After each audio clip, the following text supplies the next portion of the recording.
Oh, that's okay. Yeah, no, I went when the series came back. I went absolutely nuts for it. Me too. I just grabbed anything and everything I could get my hands on, and I was just, I mean, being a fan of the original from way back, I was like, my God, it's actually back. It's actually back. Yeah, and it wasn't that bad. I mean, I'm rewatching it now. I'm watching the Eccleston. I just watched Father's Day, and I was like, yeah, those CGI creatures are a little dated. But man, I love that story. But the drama, like, one thing that struck me that I kind of forgotten over the years was just how powerfully Billie Piper can emote. You really feel her turmoil and struggle, and with those big teeth and big lips. So gorgeous. Sam, maybe you should go online since we're talking Who. Maybe this might be interesting stuff to people. I don't know. Yeah, you know, could someone else real quickly say I can't change anything here on my computer right now because it's sharing the screen. So if I go online or do something, it will share my screen. Can someone go to check my channel just to make sure? Archmage Falagar, just to make sure it's live. Please, okay. Yes, sir. Yeah. Okay. I'm turning my laptop on now because I have like 3-4 computers here and. Sam, how do I sound now? Now you know what? Much better. Now you sound absolutely perfect. What? Yeah. I had to go out and come back. I do the same thing. Okay. I do the same thing, Sammy. I have a second computer that I use to monitor the streams. Yeah. And then I use the one as the workhorse to actually broadcast it. Yeah. My room is kind of like a mess, but yeah, I guess I got to organize everything. If anyone's wondering what I'm eating. Sam, there we go. With rice, peas, and corn. Early SNI preview of food Sean eats. Oh, this will be gone by the time SNI happens. I was just too damn hungry. What was it you were saying, Malik? You're going to go get some food too? No, I'm saying I'm going to my your channel on YouTube. My laptop's a little slow. No, I'm there now. I'm just waiting. So whenever you want to go live, I'll check. Oh, I am live. It should be. Are you live? Because I'm not seeing it on my screen, but. Archmage Falagar? Hold on. I will look. Otherwise, it might. Oh yeah, we got live now. We got live now. Live? Oh, never mind. Yep. Okay. I just Okay, so that's okay. Is anybody going to monitor the? I don't see the chat? live. I don't see the live on my screen because I'm under this new format, so it doesn't say live on my side. It's that crappy new format. It's definitely live on my end, so we're cool. Okay. Well, I have my laptop on right now, so what I'll do is I'll go on the thing, and then that way I can see the chat. No, I'm saying, Chanel, do you see the word live on your screen at the upper right? Like on the whole format? I don't see the live at all, but it is live because I'm just looking at YouTube. I'm switching back and forth, and I'm seeing everything. I'm going to alphabetize my channel list. About a 15-second delay. Yeah. That's not unusual. Well, I'm going to keep the channel open in case we do get any chats. Any chat people? Checked out. It shows it. Know. Okay. Let's see. Yeah. Oh, yeah, it says that's cool. If anybody says anything interesting, I'll interject and ask it. Hey, Sam, what's your channel? Hey, everybody. What time is it, you said? Greetings.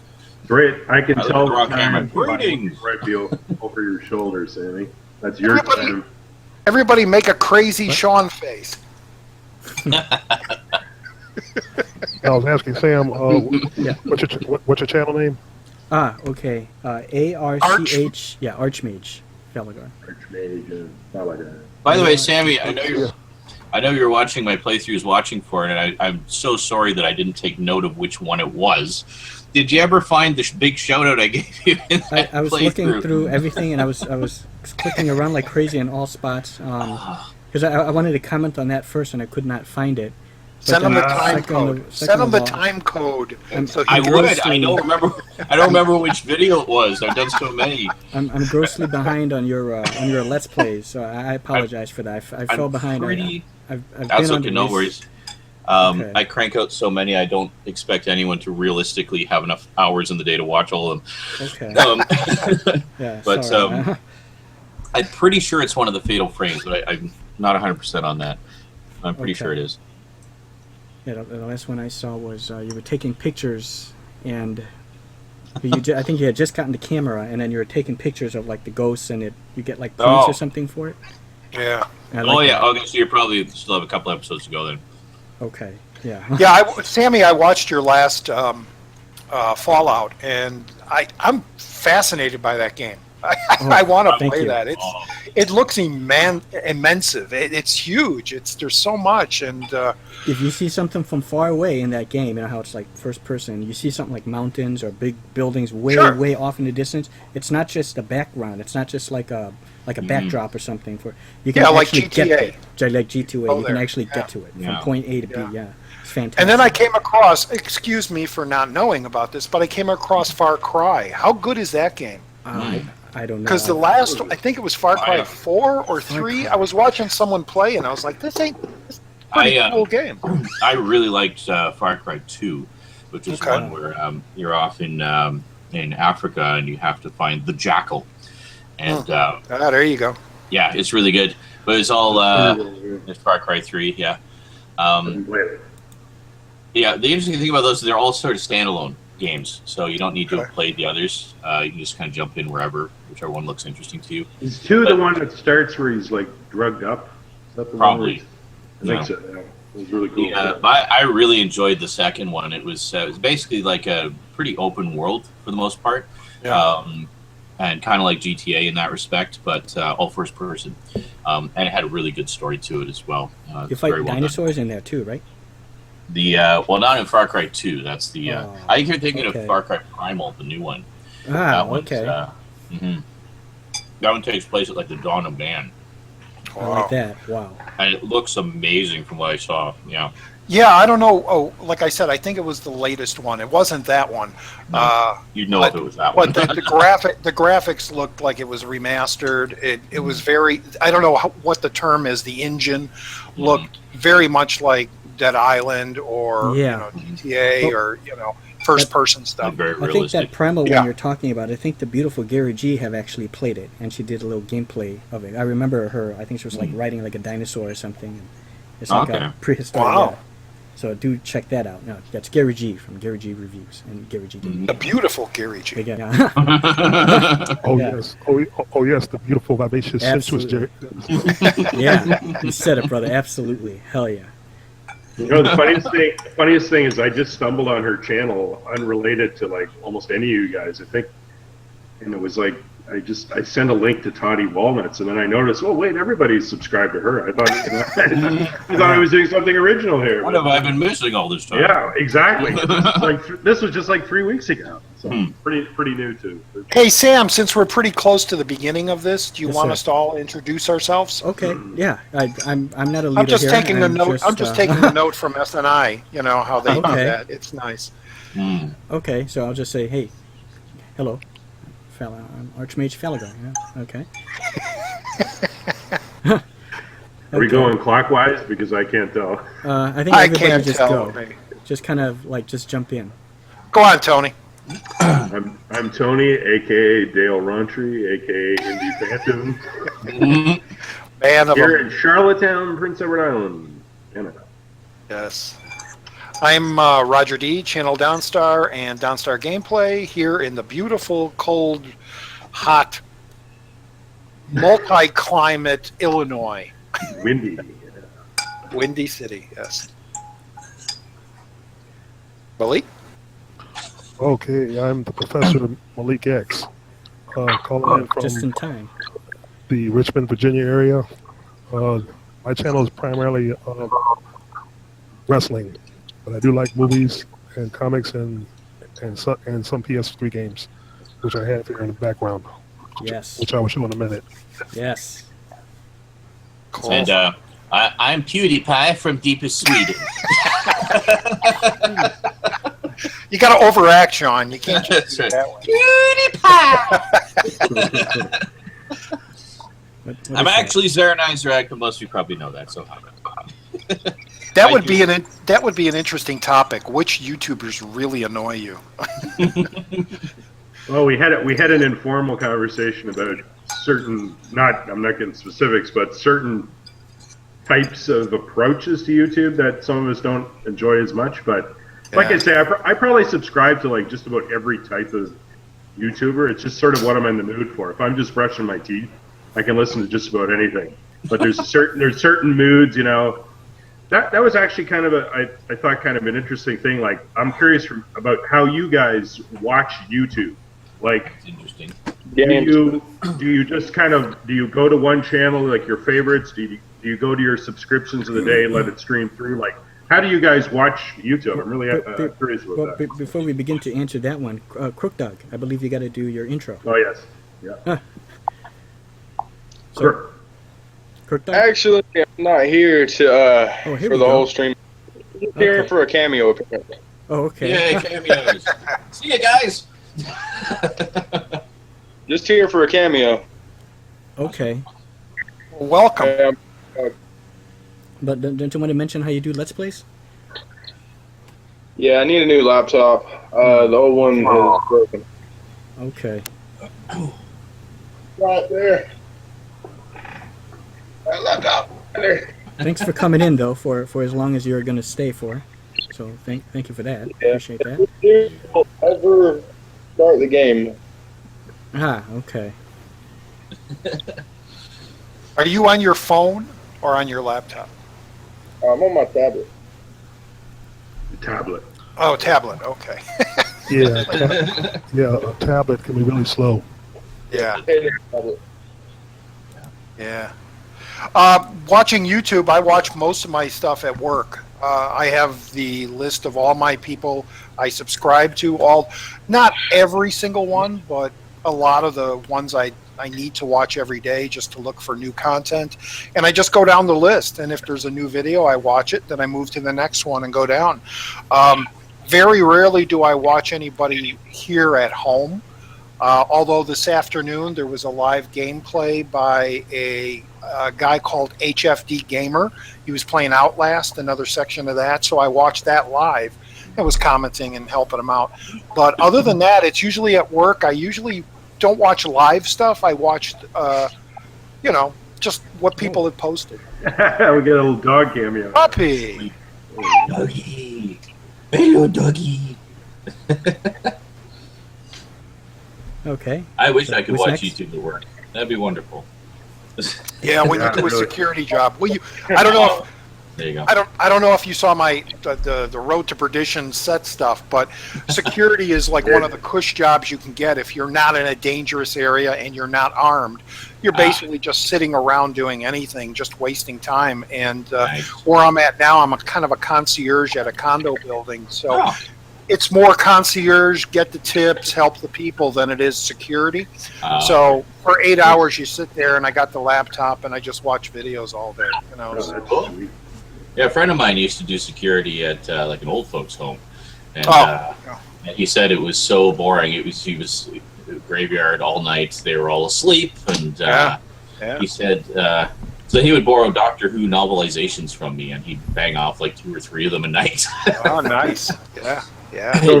So, Roger, do you do that through a security company, or is it just this one place hired you? No, it's a company that has this account, and I've been at this one concierge job for 16 years now. When I started the company, that's when they threw me out to the movie set for Road to Perdition. So I did that for like a month on movie sets, and then whatever came to Illinois to shoot. And then it was one of those jobs where they gave you a pager. Back then there were pagers, and you were on call 24 hours a day. So you really, like, the weekend would come, you really couldn't plan to go out with your buddies or anything, because you'd have 2 beers and they'd be calling you saying you got to come in an hour, so it really was sucky. So I told him, I says, put me someplace where I'm on a normal schedule, and they sent me like 40 miles away, and I would drive there every day and back, and for some reason I just stuck with it. I mean, when you're a concierge at a condo building, you're like part of the family, because everybody lives there. That's those people's homes, and you really get to know them, and you know, they know you and they rely on you, and because I was lazy and says, well, this is a great job to have, getting paid for just sitting around doing nothing. Why not? You know. So Catching up on YouTube, that's perfect. yeah, well, it used to be the word finds, and it used to be the crosswords, and then it went into other things. And hey, there's a short film in that, Roger. I already have a television series set where it takes place in the lobby of a condo with all the crazy people, because I've heard, gosh. Could I star in? There you go. You said you have like you have a show prepared. Well, no, I have a concept for a television show. Oh, okay. I've kind of, I mean, I wrote on the down low there. I mean, when I was working there, that's when I wrote on the down low, because it was 8 hours of doing nothing. I might as well write a screenplay. If ever a movie thing happens, please think of me. I live like real close by. Well, dude, you know, I was thinking about you. I know you're specific about a job, but if you really need a job, security is always hiring. You know, and it's easy money. They send you, either you're out all alone working an overnight somewhere, or you're working with other people. But at least it's cash coming in, and it's you know, a real easy job. You know, you just got to go for the training and learn what to look for, and you know, write reports, and that's it, really. You know, so if you're looking for something quick, if you're looking for like a stepping stone job to something else, you know, just to get, you know, finance in, it's security is always great to go, and there's millions of security companies out there, you know, always hiring.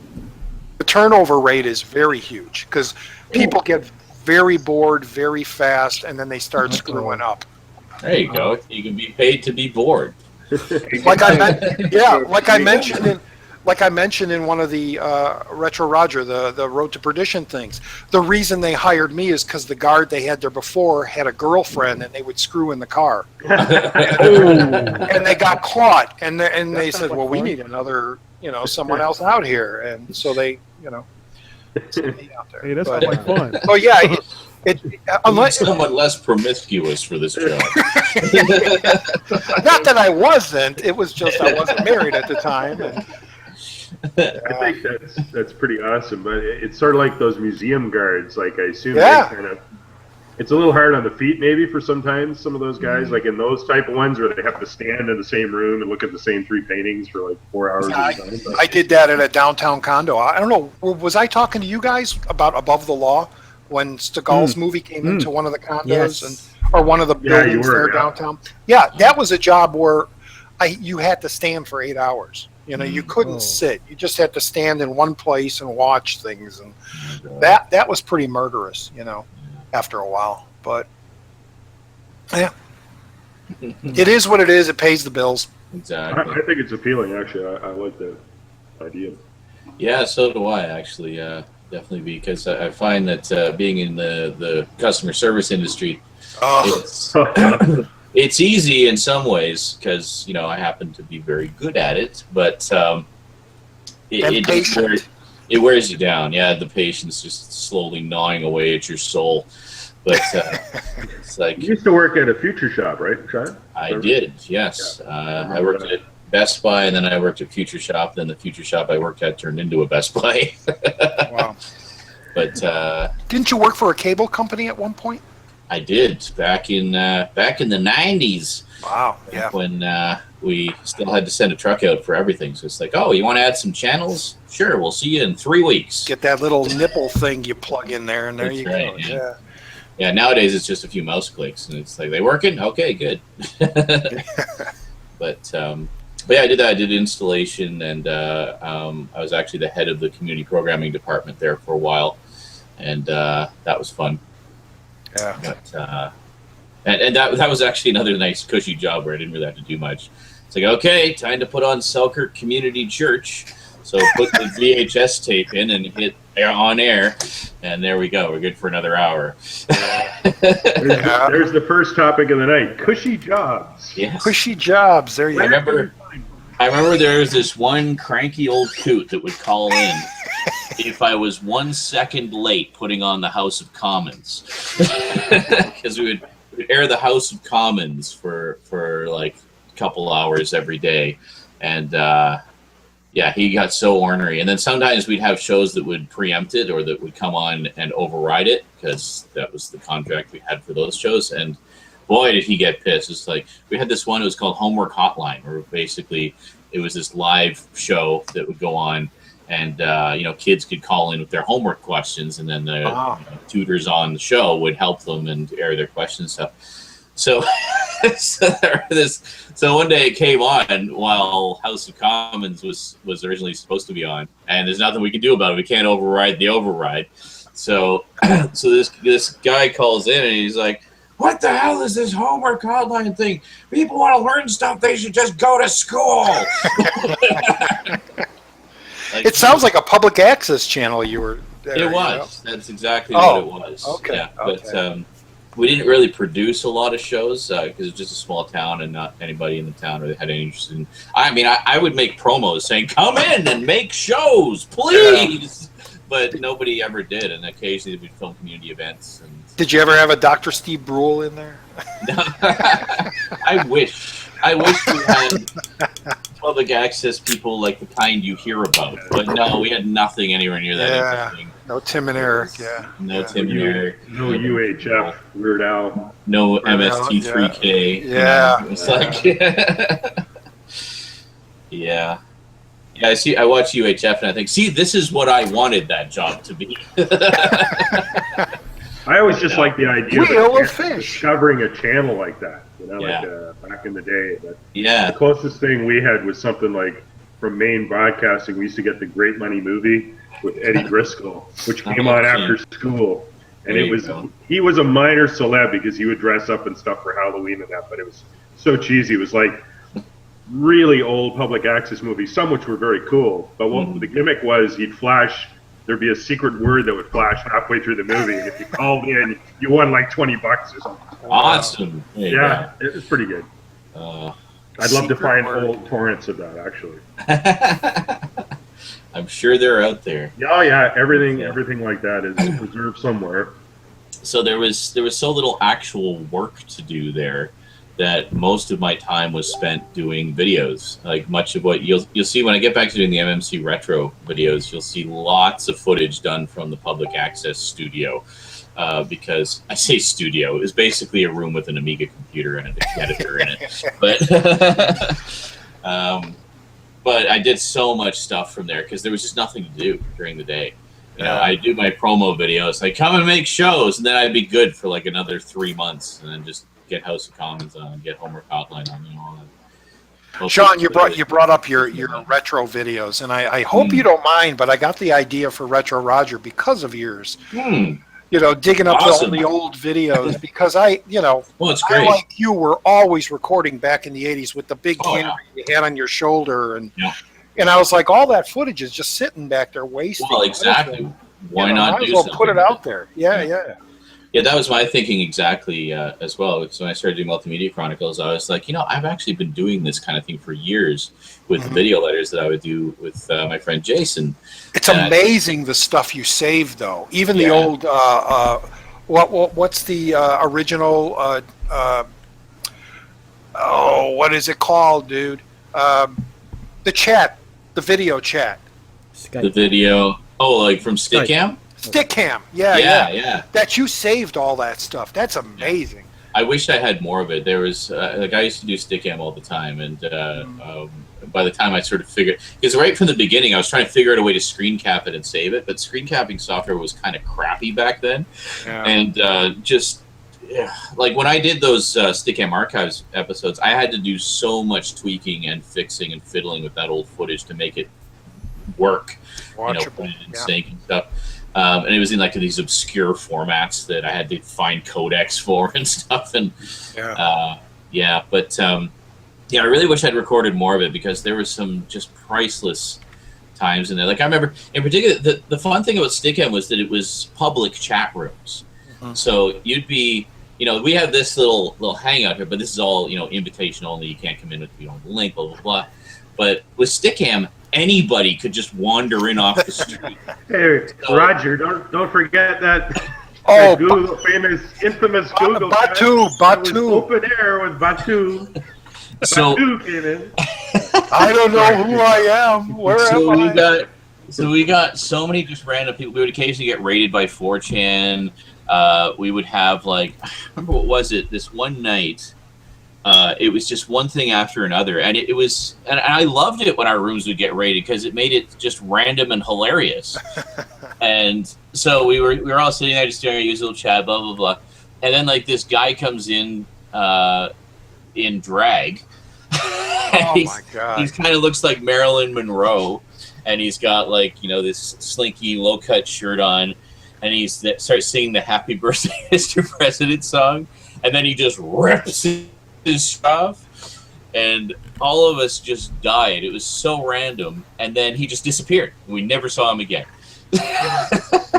And then shortly after that, this guy came in dressed in a blue ninja outfit and started playing techno music. So then we all started dancing and everything. And then my internet crashed. It's like, damn it, we had such a great just random party happening there, and my internet dies. But some of those old ones you did were almost like out and abouts too. Yeah. Yes. Whatever small town you were in, you went into a convenience store. The old convenience store and look for movies. Here's how we can kind of relive that. I'll just start sending the link here to random people on Facebook. Okay. Okay. There you go. Who the hell are you? But, yeah, that's true. Because I do the I went to Safeway, did the Safeway trip, loading up on a full basket of VHS tapes. What was that one pretty famous video with you and Cass traveling, and you guys were very tired? I think you were on a boat. Yes, we were at the ferry terminal. It was when I was moving back to Victoria from Calgary. That thing was hilarious. We had originally intended to do it over the course of a few nights. But we instead decided to just push straight through. And we were so punchy and exhausted by the time we got to the ferry terminal. Just everything was hilarious. And what was it? We're reading the U-Haul French instructions. Good stuff. Like I said, there's not a lot of people that I know that have been bitten by, I'm just going to film stuff. I'm going to film myself, in their teen years or 30 years. Me, still. And to save all that stuff. I think that's the key.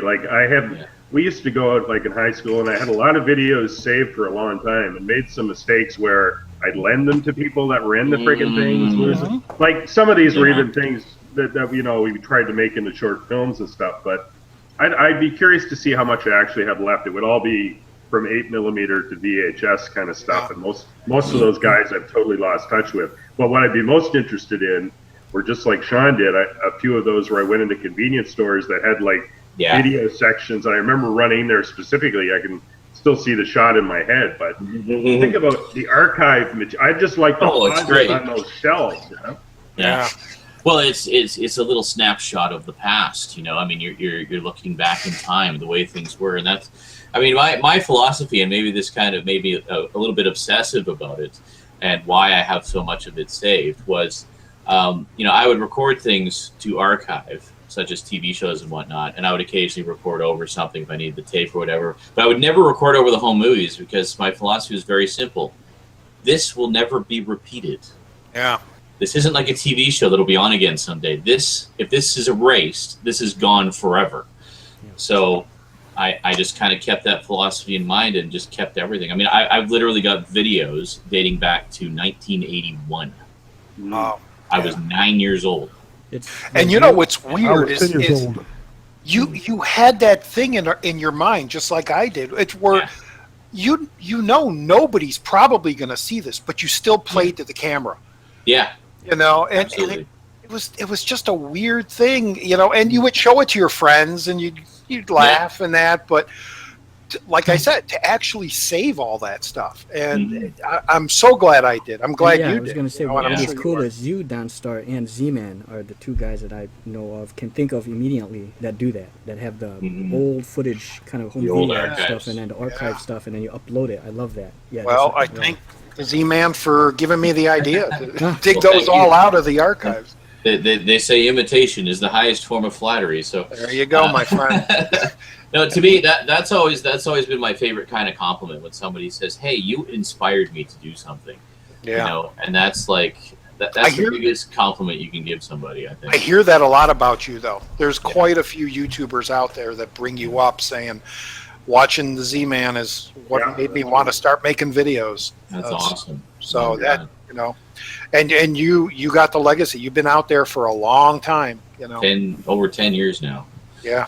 One of the first videos I saw by you was Z-Man was, I think, hold on here, Forbidden Planet. Okay, with the Leslie. I that's first review because I got done watching it, because of Halloween. The first one, how the kids watching it. So I was looking up reviews and I see this gentleman, which is you, and I said, okay. So I watched this and then I said, okay, and I said, Jesus Christ, look at this collection. I started skipping, watching more stuff, and I saw it, and then I said, I have a shit ton of Blu-rays and DVDs myself, and then I started to see there's like people do it. So I said, maybe I can do this. Okay, so I originally wanted to do Let's Plays. Thing.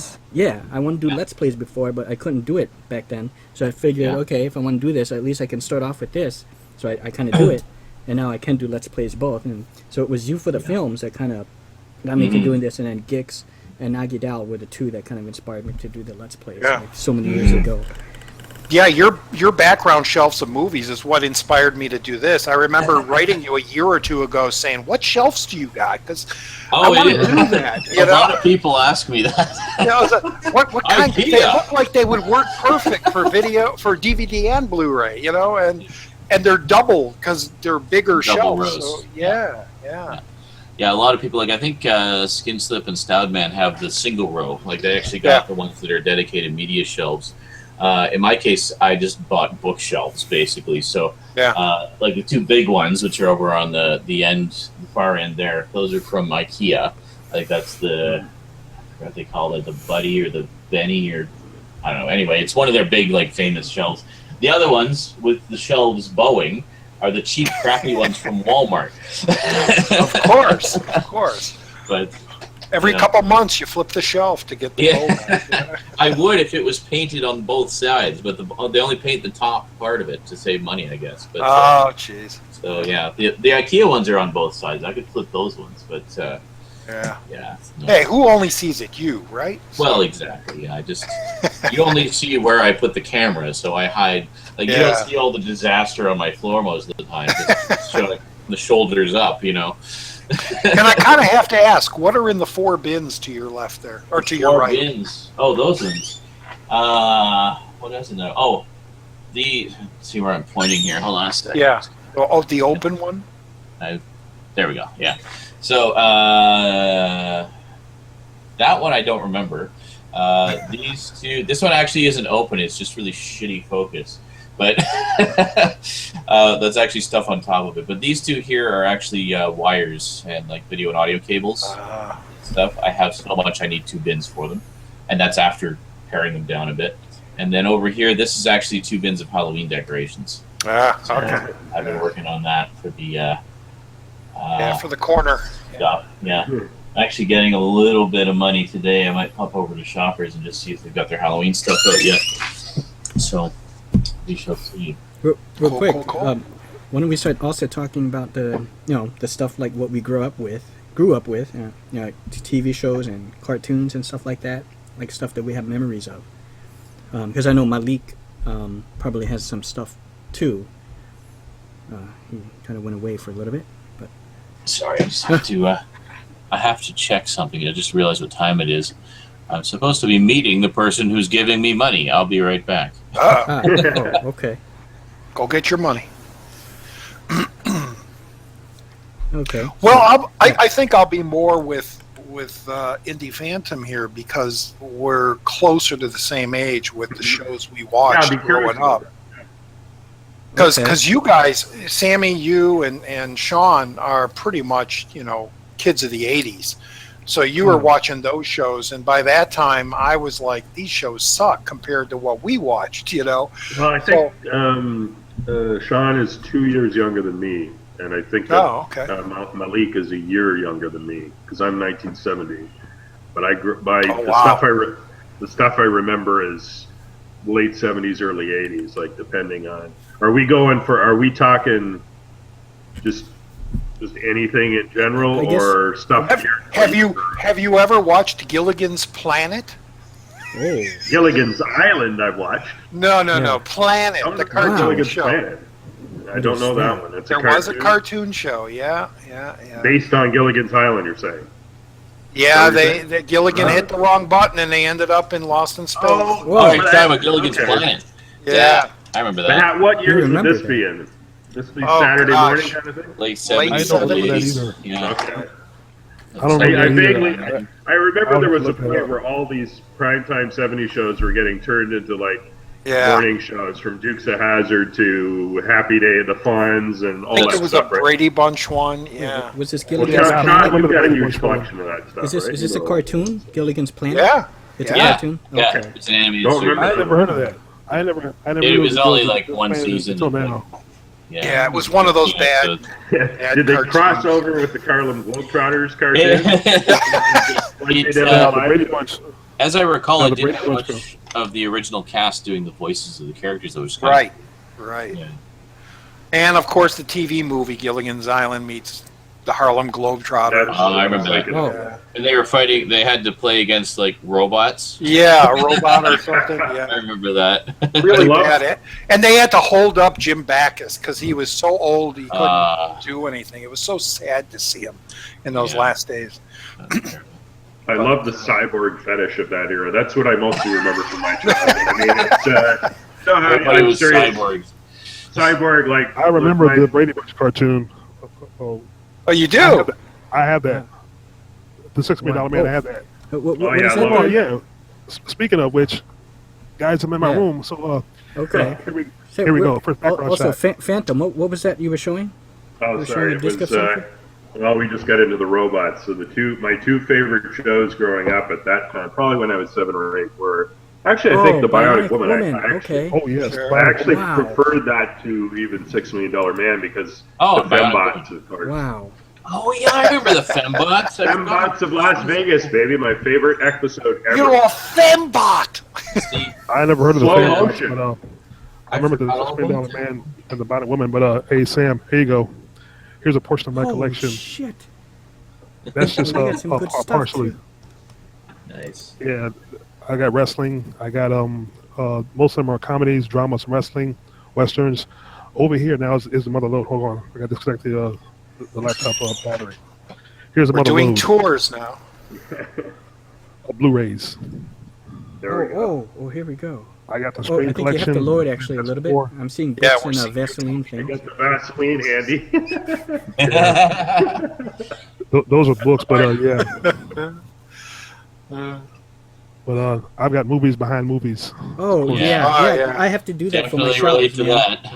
Yeah, I have Yeah. shit behind. That's why Remember this one? I have a hard time taking stuff out when I showcase them because I don't want to reach behind there and Yeah. grab it. I have to take the front stuff Whole down. shelf just falls on you. Yeah, I hate having to do that. I actually made that mistake the other day when I pulled that Seagal double bill. I was like, I reached over that I had to clean up after our chat. I was like, oh, that pulled out all the Mill Creek things. Yeah, There you go. and, All the and- concrete. and there's some more Yeah, at the and bottom. mine. Sorry, go ahead. Here's some more at the bottom here. I had to lower. That's where the you got a slipcases shit go. ton, too. Oh, there's the Memorex. I have See one of some those Memorex. Memorex tapes. Same case. Love the Memorex. Yeah. Is it live or is it Memorex? No, it's VHS. So, Sean, I'm guessing it was always SP mode, right? Oh God, Always yes. I got some Yeah. VHSs too. I got some VHSs still. And I the got first Yeah. load of those. VCR that I actually owned, Oh, like, that was Top mine- loader? Well, no, it was a front loader, but Oh, it was? I like that. It was hi-fi Thanks for the stereo. toy there, sir. So, Oh, yes. thanks. so all the stuff that I recorded, like when I lived in I should say when I was living at home, I wanted to record and archive more stuff. My parents were really stingy about how much they would let me use the VCR.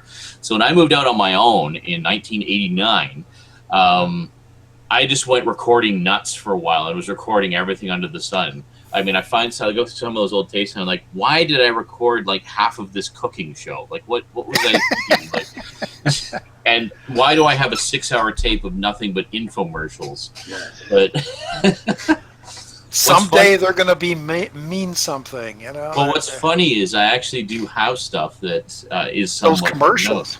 Well, actually, those the infomercials. There was one called Amazing Discoveries that used to have all these different things on, and there were a couple episodes of Amazing Discoveries that ended up getting banned, and because the products turned out to be bad, like they went against some health regulations. So I have those infomercials. You should get those on YouTube. You know. I know. Find do a sister channel or something. That's the stuff when you tape stuff from TV. Then now it's most interesting to see the ones where people didn't cut out the commercials and stuff. Right? Like the real. Star Wars Holiday Special, you know, with the commercials is just amazing. It's even more bad. So what I would usually do is I would actually record them with the commercials. The idea being like, well, I don't want, because I started originally trying to cut them out as I would, and I got pretty good with the timing too. Like I just instinctively knew how long the break would be, and it's like, okay, now, and then it'd be good. But occasionally I'd slip and I'd miss like a piece of an episode or something, and so I just started recording them with commercials, with the idea like, well, why don't I just get a second VCR, and then I can just go tape to tape and cut out the commercials then. Sure. Yeah. And so I did it that way. But now even better, having those recordings, I can digitize them and record them and have first generation digitized versions of them and cut out the commercials digitally with no loss of quality. So I started getting into tape when I was a big Twin Peaks fanatic, so I taped every episode, and I still have the episodes as they were taped. But I got into taping other shows that were on ABC through the week just to get the cool promos they had. And a lot of those promos still haven't shown up. Like I have every edition of Twin Peaks, but there was a great promo for Twin Peaks one time where it was like you were inside a water cooler and you were hearing people in an office discuss it, and it was just subtitled. Whoa, whoa, whoa, like their voices. Never saw that again. Saw it again. But it was I wonder if that's on the Blu-ray set. That big. I haven't found it. That's one of those sets that I find kind of frustrating sometimes because there's a lot of hidden stuff in there, but I haven't found a lot of that stuff. And I think the promos were listed, but there were different ones on each set. Like with Twin Peaks. With Twin Peaks, you don't get the Georgia Coffee commercials on the Blu-ray, which are on the gold set. And really? There's just there's lots of stuff that's not ported over. Just like the Artisan. Yeah, and if you have the Artisan season 1, that's the only one with commentaries. That's right. Yeah, I still need to get that. And actually, on the season 2 set as well, there's I think all the extras on there are exclusive to that set too, like featurettes and whatnot. Hey guys, so here you go. Earlier you saw what season 1. Oh, there we go. There we go. See, back to androids and bionics. I was just gonna say 3. Oh, hold on. Talk about the femboys. Yeah, the one I always remembered was from $6 Million Man, where they had those 2 episodes where he fought the probe robot. Oh, it's I think I have those on there. The probe. Yeah. Season 5. I'm making my way through those actually, Malik.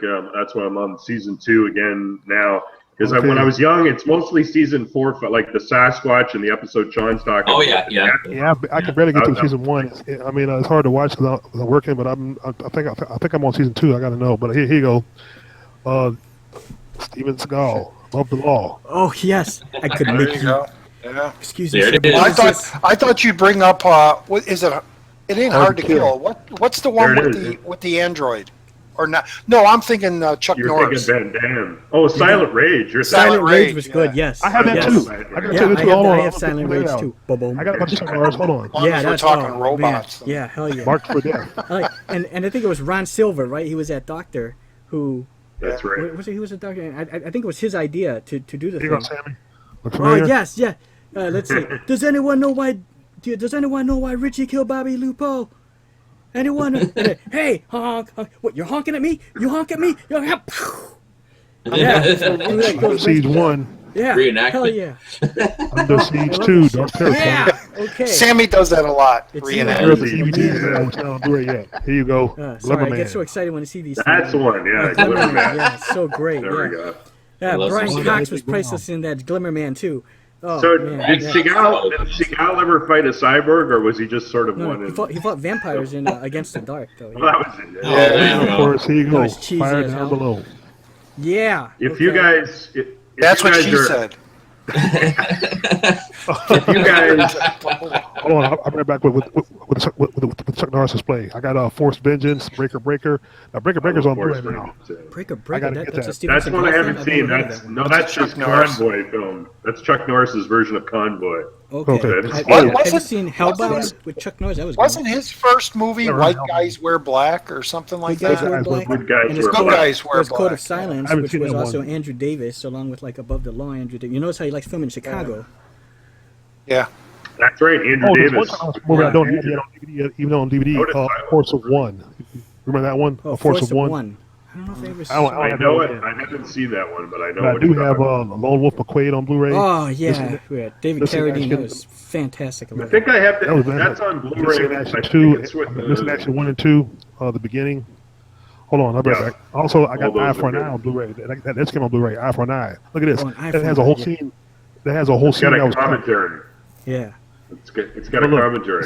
it's got a whole scene where he had sex in the shower with the girl that was cut because you can see her titties and everything. Jeez. Going back to I'll do it. going back to recording television shows. Yeah. Before I even had a VHS player, which when I did get it, it was a top loader. I think it was 7980. Mhm. Well, the family got it. Yeah, the same here. The family one was top. I had a neighbor who had one, and I would buy blank tapes and give it to them so they could record Battlestar Galactica for me. Nice. And I would tell them just record the whole thing, commercials and all. And I had like 5 or 6 tapes of all the episodes, and I didn't have a player to watch them. Oh, I had watched them because they were broadcast, but Yeah. I knew it was so cool to know that I had them and I could watch them anytime. oh yeah. And, you know, now it's like, oh, do I want to watch them? Oh, come on. Classic.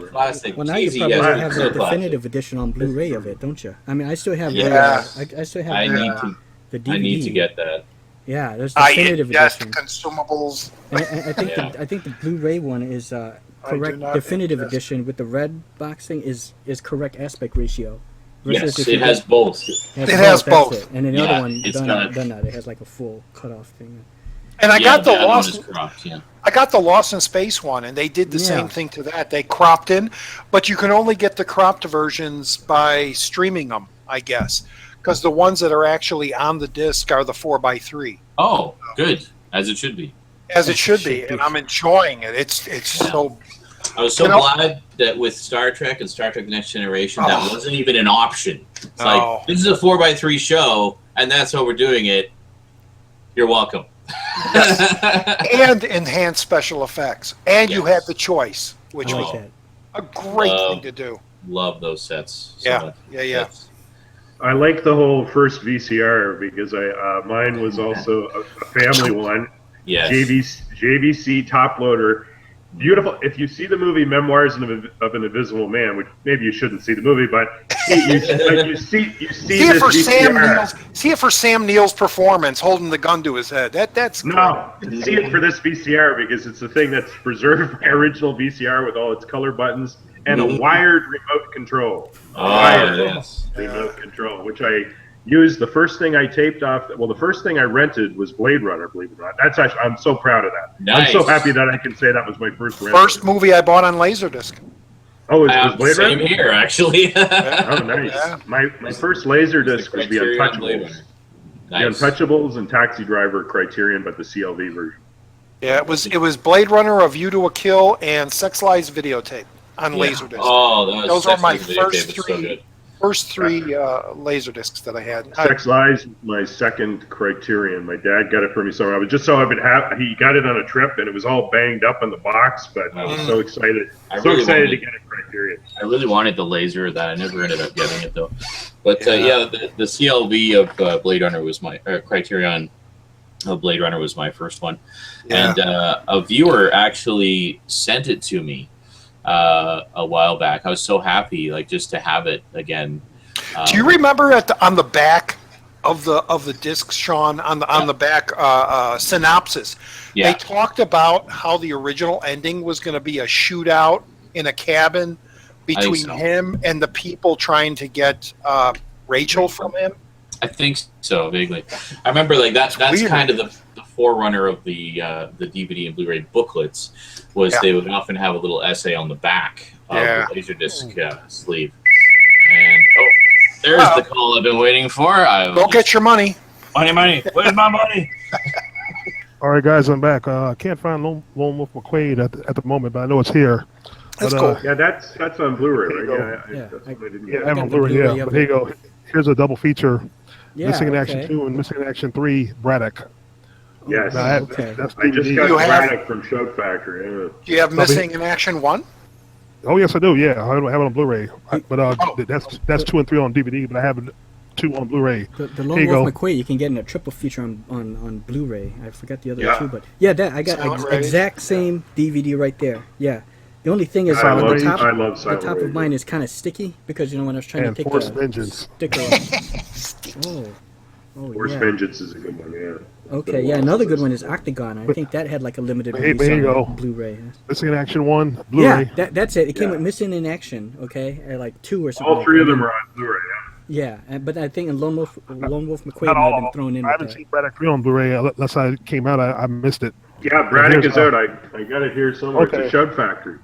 Yeah, Shout Factory. Eye for Oh, an Eye. yeah, Eye for an Eye. Okay, yeah. Blu-ray. So Eye for an Eye, check that on the back. There's a commentary on there, correct? Yes, there is. Special features audio commentary with director Steve Carver. Original theatrical trailer. Yes. That'd be worth hearing. I think it's monitor. Is that code red? Why do I think there's No, it says. somebody Right. monitoring that commentary? Z-Man, you dropped Sorry. on your back. Okay. Sorry about that, guy. I meant to click mute, and I ended up closing the chat. That's fine. That's okay. Whatever. Anyway, so yeah, I gotta go and get my money. But yeah, I can chat for like 5 more minutes. Okay. Make the most of it. Hey, Z-Man, here you go. Hey, Z-Man, here you go. There you go. Awesome. That's a good one. Chuck yeah. Norris fighting cyborgs. Fucking A. He's an not a cyborg. awesome- He was like There's an a great immortal. riff tracks. The great riff tracks of Silent Rage. I mean, I love the movie, but the riff tracks is actually quite hilarious. Where do you get the Z-Man, riff tracks? Where do you get that? Z-Man, here you go. Missing Action 1, Oh, yeah, that's a good one. Missing Action 2, Blu-ray. Nice. Also, we And liked Eye for Invasion an Eye. USA. Asian USA, Joseph Zito. Those are really good ones. Those are Yeah. the two of the best, I think. Yeah. I forgot what his name. Something. So I'll probably be playing some more Alien Isolation tonight. By the way, after SNI, I Hey! Trying to little- play. work a little Trying. later tonight. I realized, okay, I had to find out if Ojunix was just pulling my chain or not. No, that whole last section I played last night, it It was a glitched. glitch. It Yeah. was a glitch. I got ripped off, man. Yeah. That was supposed to be. They like should have been all killed off by the Yeah. alien when you That hear was- all that screaming and shooting and Yeah. And I look, and they're just like, doo, doo, doo, doo, doo, doo.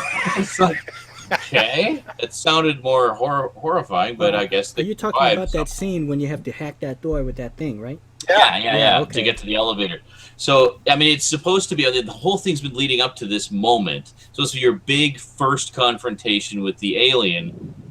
And I don't know if you heard about this, Sammy, but it glitched. So Yeah, they're still the alive. alien was nowhere to be seen Yeah. in this whole big room, and it was just the 3 humans with the guns. And I had to fight them to get to the door.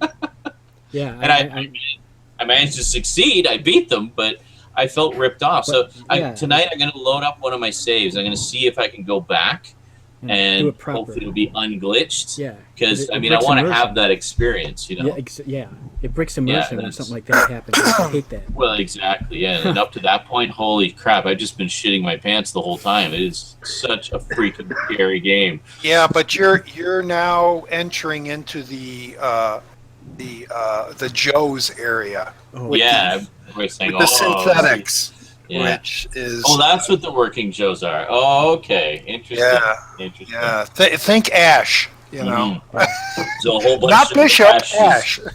Well, this would be before Bishop's time. Like, this Yes. would be still the ones that are a bit twitchy, as he put it. Yeah. They were always a little bit twitchy. That can never happen with me. Well, you know, bread roll. You just stay away from me, Bishop. You got that straight? I guess you didn't like let's the rolls talk about either. Alien. Let's talk about Alien just a tiny little bit. Yeah. In Alien 3, hmm Bishop shows up at the end, and he gets conked on the head but if you see him, part of his ear is like hanging off. Mm-hmm. So is that Bishop a synthetic also? I think so. Well, I think it's been a while since I've seen it. I'm actually going to be rewatching them for Halloween this year. But my understanding was he was the. He wasn't the original Bishop. Yeah, but he was he is modeled after somebody important from the Wayland Planning Corporation. Yeah. I don't remember what specifically what it was. I always thought he was a real man. Well, in Alien versus Predator, he's real, right? I think so. Oh. Yeah. Okay. I blocked most of those movies from my memory. Yeah, good. I won't be rewatching those. I like the first Alien vs. Predator. I thought that was okay.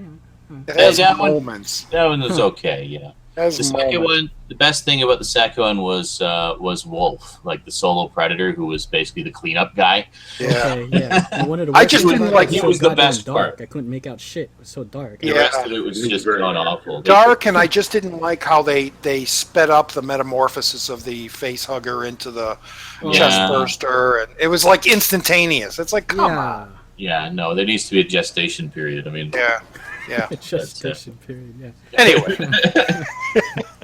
just I never did watch.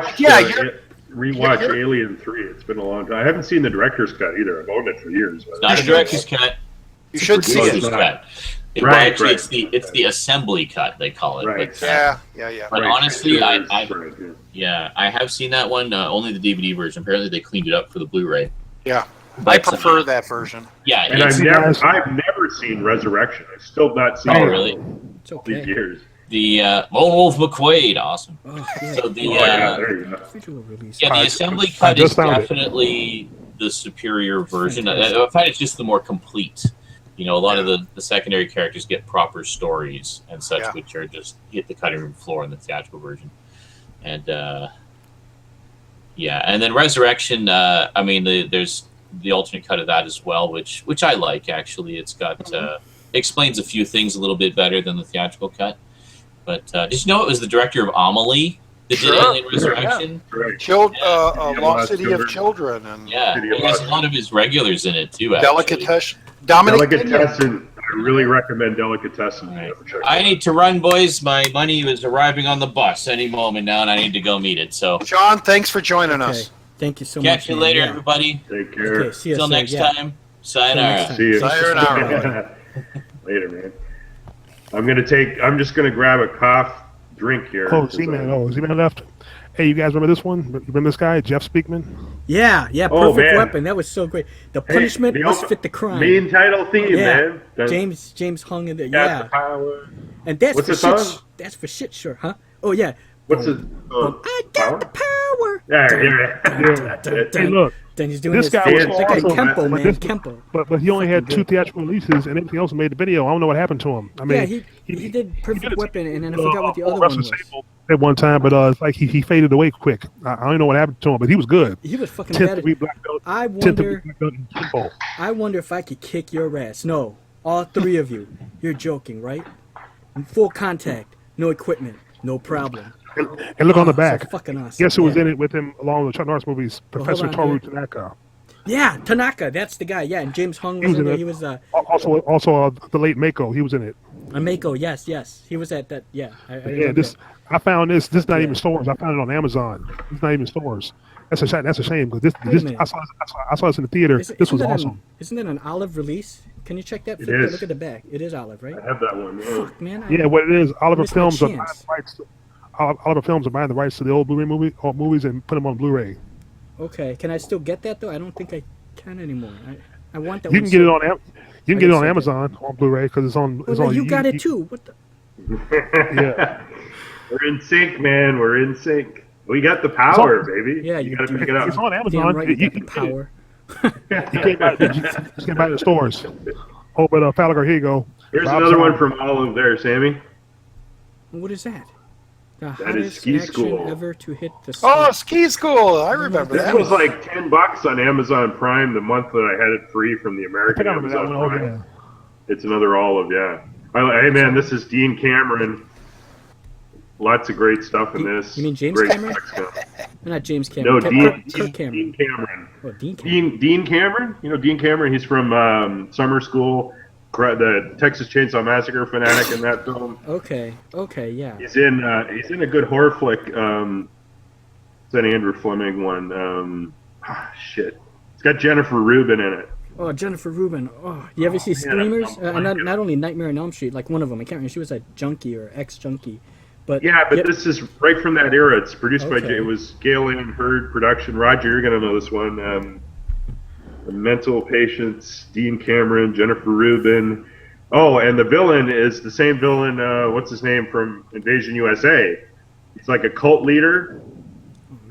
Something about dreams. Bad Dreams. Bad Dreams. Bad Dreams. I've never seen Bad Dreams. I've never seen Invasion USA. Look up. Oh man, look up Bad Dreams. Bad Dreams opens with that guy from Invasion USA. His name is he's kind of like in real life. He was a burn victim, so he looks really creepy anyway.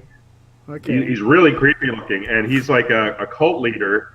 And the opening is one of the most disturbing openings of a mainstream horror film that I can think of, where this guy basically sets the place ablaze, like a la Waco or something, and it's incredibly well done.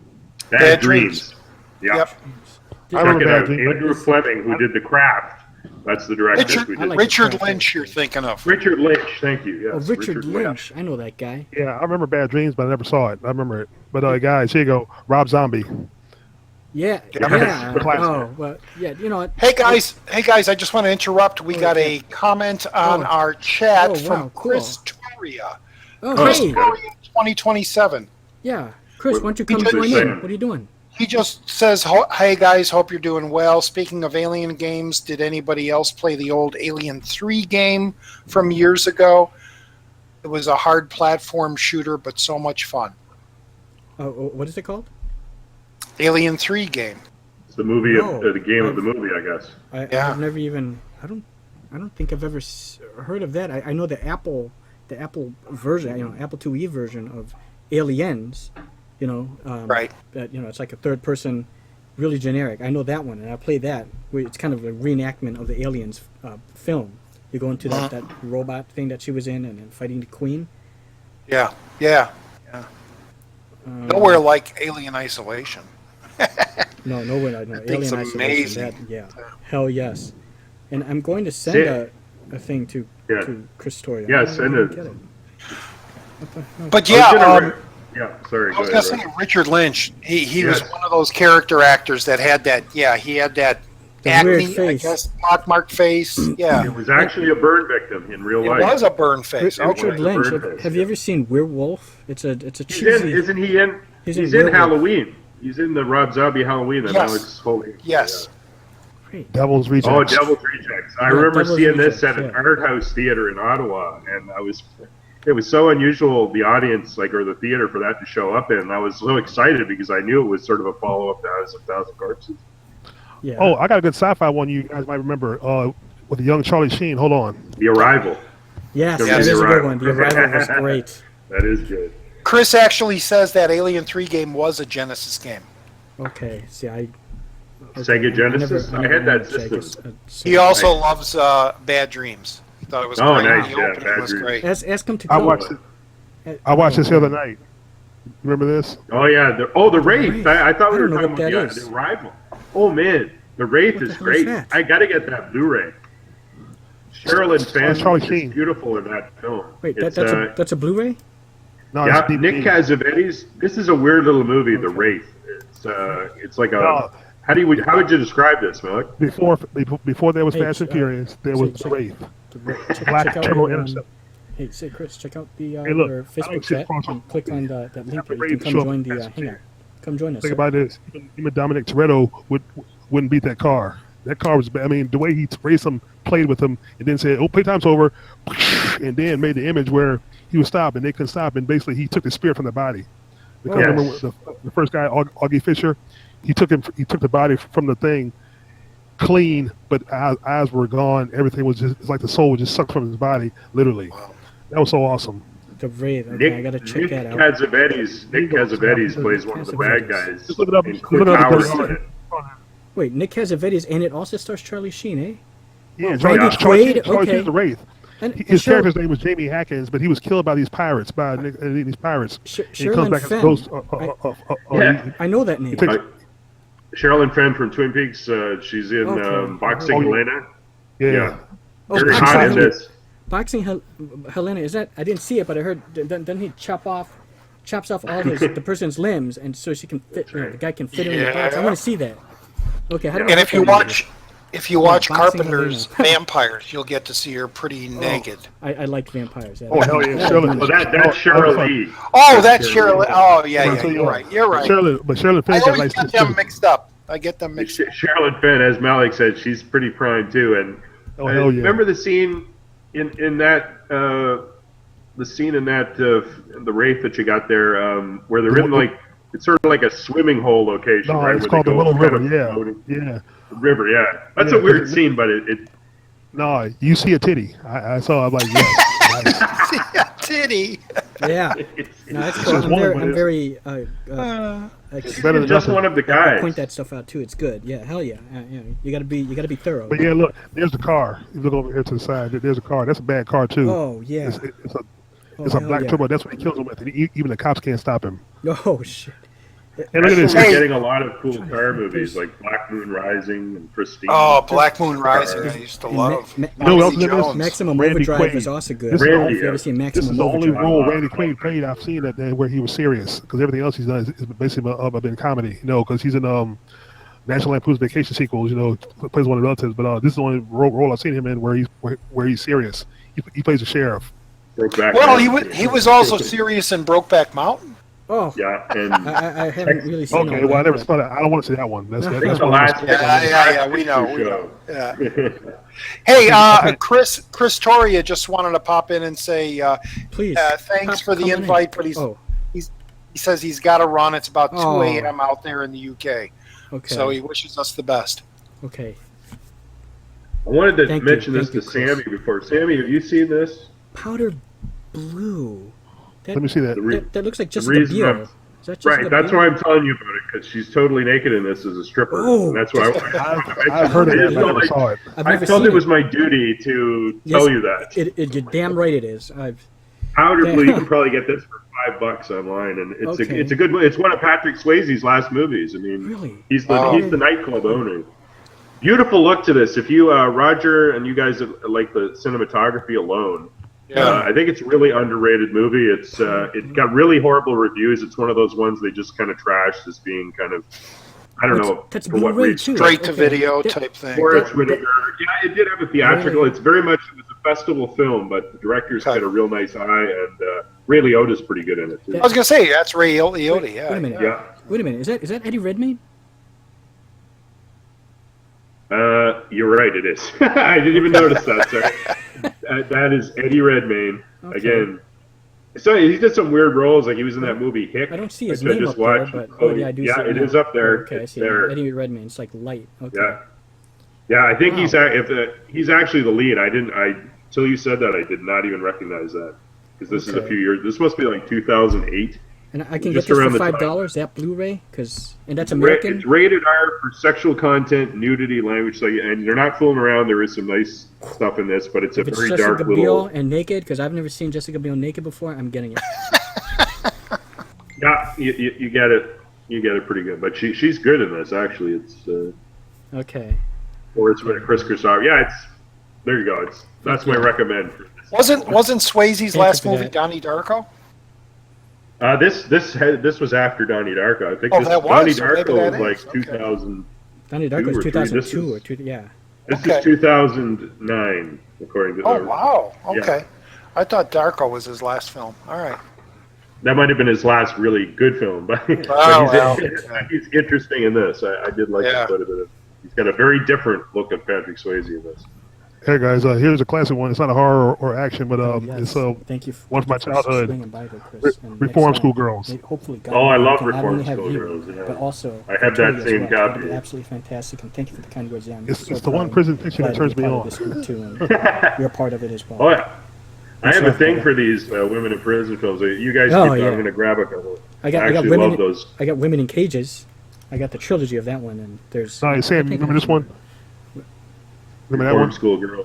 Wait, hold on. Good. Hold it up a little longer so I can. I want to see what that title Dibble says. Danny, right? Yeah. Reform School Girls. You know what? I've never seen that film. I don't think I've seen that Well, this is film. going to be another one of those shopping cart nights, right? Or you're like, Yeah, look at the Yeah, back. it is shopping cart. yeah. Oh shit, that's the Yeah. back. Yeah, the back's nice too, isn't it? Yeah, it is. That's a good one, as I recall. Yeah. Starring Wow. The Sybil Concrete Dane, Jungle. Wendy O. Williams, and Pat Ast. Now, Wendy O. Williams actually committed suicide in real life later. Oh, Yeah, she did. I was Wendy told O. she Williams. Yeah. did. She actually was part of the rock group that sang the theme song to it. They like, remember the theme song went, Reform School Girls, Reform School Girls. like I said. Oh, It's a okay. good one. It's been a while since I've watched it, but I have that DVD, and it's definitely a good one. I don't know who releases that DVD. Is that Anchor Bay? Yeah, Anchor Bay. Yep, it's Anchor Bay production. Right. It's one of the classic Anchor Bays from the golden era. I first saw it Man, on cable. You got some really fantastic stuff there. You should do like actually make a video where then you showcase your entire collection. Because damn, you know, I think you should. And not only that, you got more than enough there to actually start doing reviews yourself. I would absolutely love to see that. Hell yeah. I'll be back. Okay. Yeah. Yeah, You got some gems there. You're pulling some gems for sure. Shit, man. Yeah, this is my DVDs. Like I said, you know, I got a VHS one I can pull. I don't know if you remember Summer Camp Nightmare. I saw it first on cable. Hey, I just recommended that Camp, I know movie. Sleepaway Camp. Huh? I haven't seen it, but I'm in a horror challenge where that was the movie I recommended because it came out from Embassy Home Video in the 80s or something. Yeah, What is it called? Yeah. Summer Camp Nightmare. I actually bought I actually Jesus. bought the video rental copy from the video store. Oh, nice. Wow. Yeah, That's I'm going to do a fantastic. video soon. Celluloid Terror is another guy. We both participate in the same challenge every year at Halloween time on DVD Talk. Okay. So we sort of know each other a little bit from that. And that's the one he's talking about that he's going to look for is one I put in as a recommendation. I haven't seen it yet myself, but Wow. there's a theme for every day of the month at DVD Talk, like a different horror theme. Yeah. For one of the days is video horror that came out from Embassy Home Video Entertainment. And I looked know through the Embassy. list. Yeah. And The Stepfather was a good one. They were on there, but this one caught my eye, and I was like, "Yeah, I'm going to put forth a recommend for that. Yeah, To check it out." I think there's it's on YouTube. I don't know how many copies are around of it legit. Like, I don't think it's been on DVD. They're all beautiful cover. That's what I love too. That Embassy cover. Look at that. Summer Camp Wow. Nightmare.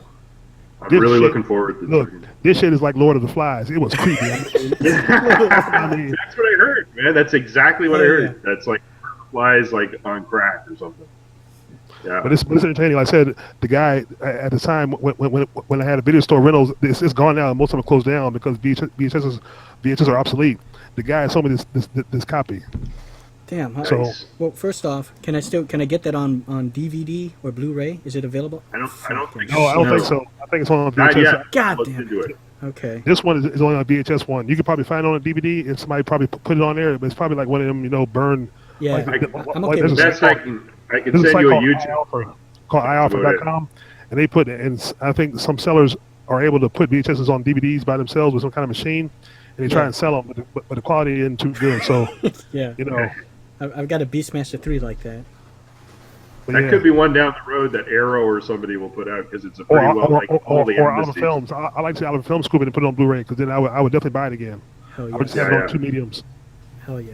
Yeah, Yeah. I can see that. I got some gems, like I say, I you could do a did video. goddamn right. You got gems. That's awesome. Yeah. There we go. While we're gemming it. Okay. Strip to Kill.